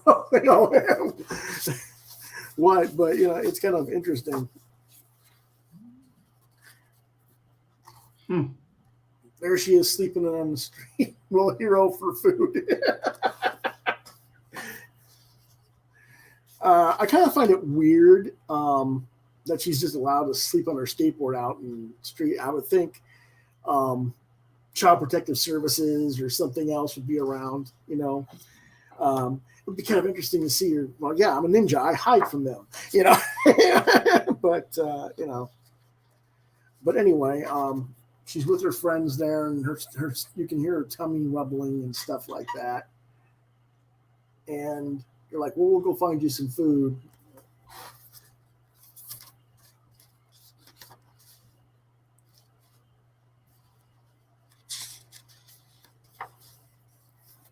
And they come across an alien, which is basically a Green Lantern origin type thing. That's the artifact, is a power ring, more or less. And she's going to pawn the power ring off to get some food. But instead, no, let us try it on. And some of the people try it on. And one of them, like I said, Emma, gets the powers. The ring decides that, yeah, you deserve to be cool.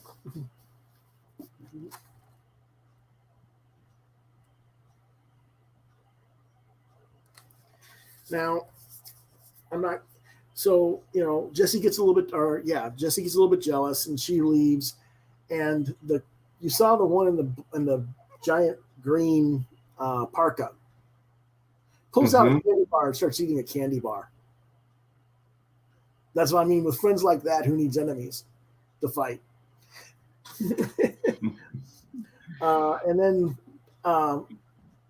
Jesse's on her own in the book, and she comes back to her friends, and it turns out that other character, Vi, shows up, this one, and while she was gone, and they had a feast off camera. So everybody else got to eat except Jesse in the book. It's a little bit upsetting. I do like the book. I gave it 4 out of 5. I probably wouldn't. 20 is a bit pricey for the size of the book. It's not thick enough, but yet I know why it was costing that much due to the size of the print and stuff like that. But Jim Rugg's got a lot of Street Angel stuff, so just look up Street Angel. You should be able to find something worth checking out. Our next book is Tartarus number 5. Publishers Image Comics, $3.99. Writers Johnny Christmas. Artist is Jack T. Cole. Genre science fiction. It came out on August 26th. This is the end of the first story arc, and revelations abound.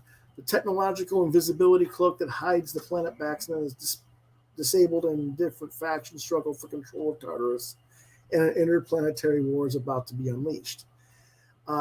It's an average book, 3 out of 5 stars, but after 5 issues, I'm burned out. I've just lost interest in it. It's another one of those comics that would really be better as a prose fiction series, in my opinion. Art's good, but it's just taking too long to tell a story to me. So I didn't really take any artwork on this one. But I've done reviews on all the previous issues in past, so I think people who've been watching the show regularly will know what I've thought about it. I've given it 3 to 4 on average per episode.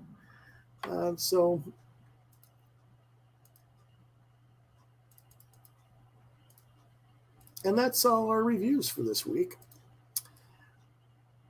Now, we got a little bit more to share. If you guys want to hang out still, or do you want to crash? Because you look like you're ready to go to crash. Yeah. Go ahead and crash. Yeah, I think so. All right. I'm going to go ahead and do a Kickstarters real quick then. I think you're pretty much familiar with these already, but let's see. You've seen Ninja Nuns. That's the spinoff from Metal Shiro. Okay. Let's go ahead and try another one real quick.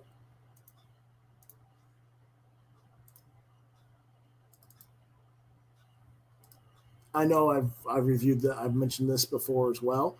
This is the Ghost Band by the guy who does Era. 14 days left to go. You can see they're growing, but they're still quite a bit short of their 10,000 dollar goal. They got 2 weeks left.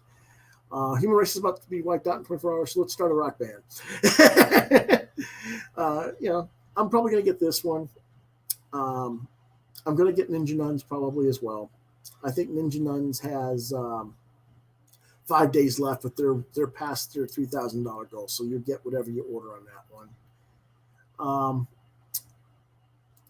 So, anything to say about either one of those? Not really, no. Okay, cool. And let's see what else we got. One last one for this week.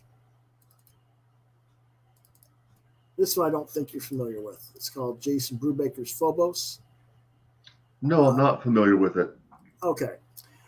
This one is, do you remember the book Shapes? Mm-mm. I reviewed that a few times. It was a 5-issue series about the kid, the video game kid whose father was trapped in the video game. Oh.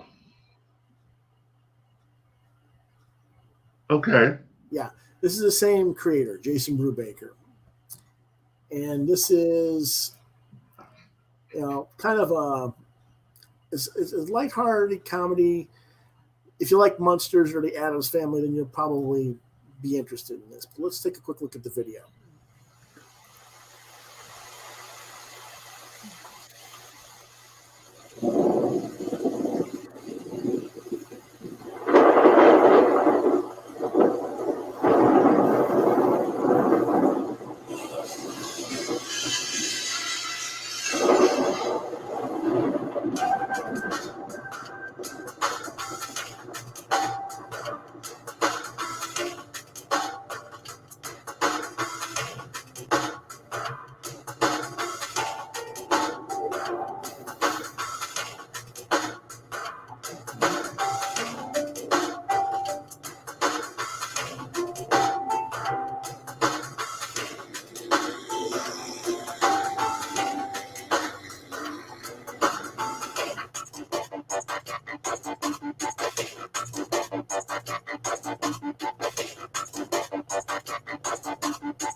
And that is their video. Now they are about $18,500. They need to get this $25,000 fixed goal with 27 days left. 300-page hardcover book is not bad for $30.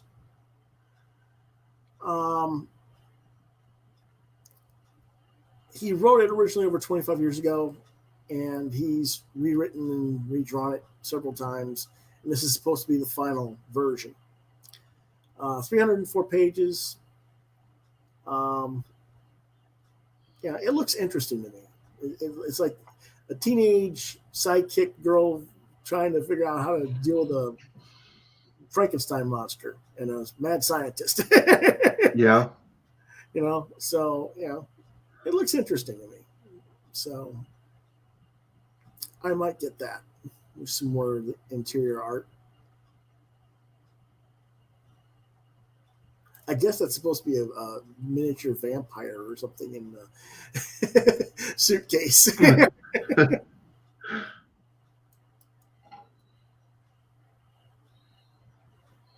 Squid versus Frankenstein monster there. You can also get almost all the books that he's ever done.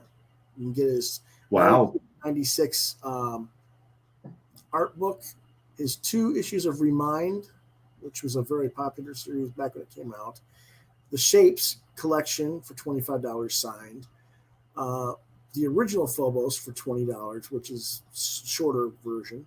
You get the 6 issues of Shapes as singles for $40 signed. I would go with the trade collection since it's $15 cheaper, but what do I know, right? You get the Sithro 3-book set for $40, or the 5-book box set for $140. So there's a lot of stuff there that he's adding to the campaign.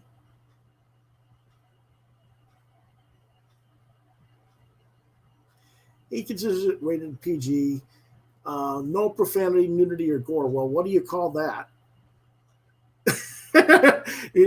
Censored. He's not nude. Well, he is nude, but he's just not. Whatever, right? Right. It would get the movie rating a PG. Probably not. I bet it would probably get a PG-13, but that's beside the point. He says the book is 95%. Art is 95% finished, and then lettering. But he expects to have everything to the printer by November and have fulfillment in February of 2021. That's not a bad timeline. And he explains, the costs of everything and where it's being printed and all that stuff. So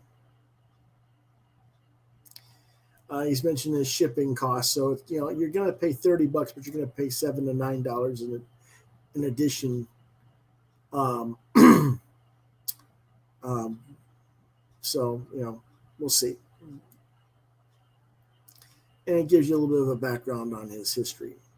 So, that one I might get as well. Is that one looking interesting to you? Kind of. Kind of? Cool. Well, that's pretty much our show for the week then. I'm probably going to come back on Saturday and do another live drawing show. I'm hoping either Saturday or Sunday. Depends on how tired I am after my excursion tomorrow. I have to go out and do all the errand running tomorrow.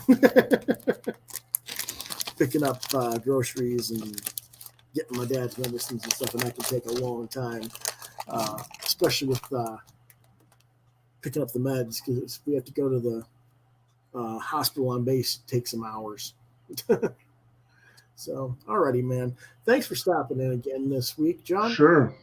And sure. Hope you enjoyed yourself. I did. And I hope our regular viewers that didn't show up tonight to watch live will come back and watch this a little bit later on. So we'll see you next. Well, not next. We'll see you next week in the chat, probably. Yes. But we'll see you next month on the show. Yes. All right. All right. Have a good night then, John. All right. You too. And so we're going to go ahead and call it an evening. I will say I'm probably going to get Ghost Band and Ninja Nuns and Phobos and quite a few other things down the road. We're going to go ahead and review those again, probably a little bit later next week. I think Ninja Nuns only has 5 days to go. So if you, let me go ahead and put that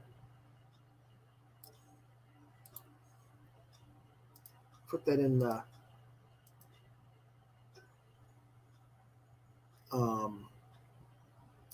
comments so I can share it, hopefully.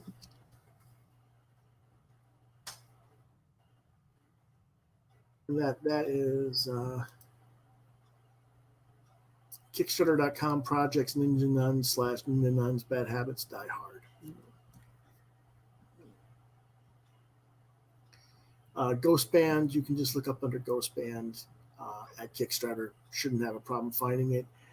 At Indiegogo,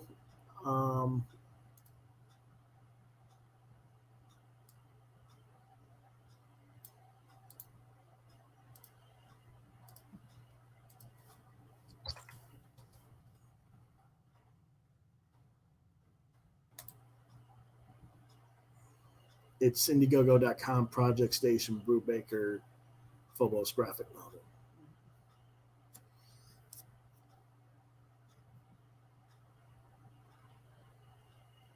And I will try and get those shared. Also,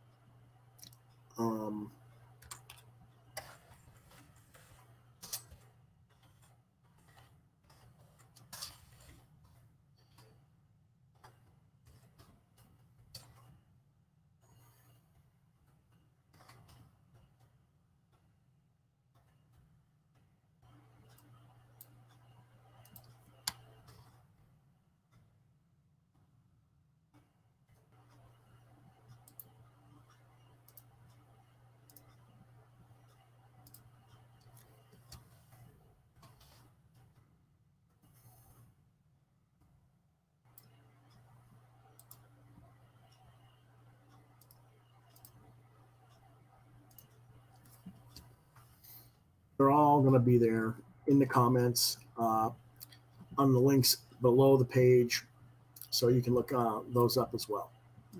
Okay? So that being said, let's go ahead and close those out.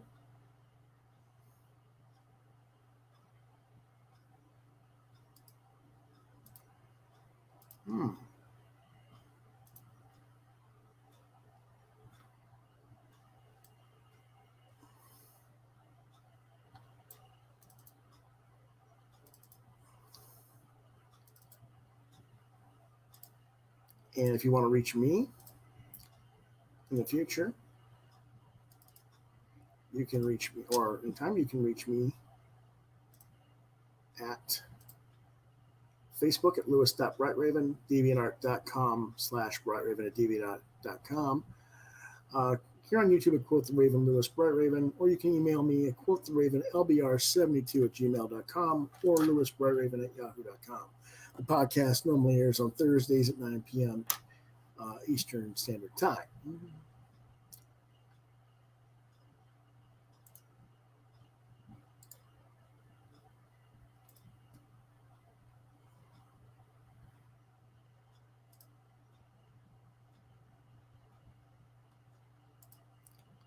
And with that being said, I will bid you guys adieu for this week. Thanks for watching, and we'll see you guys next week, okay?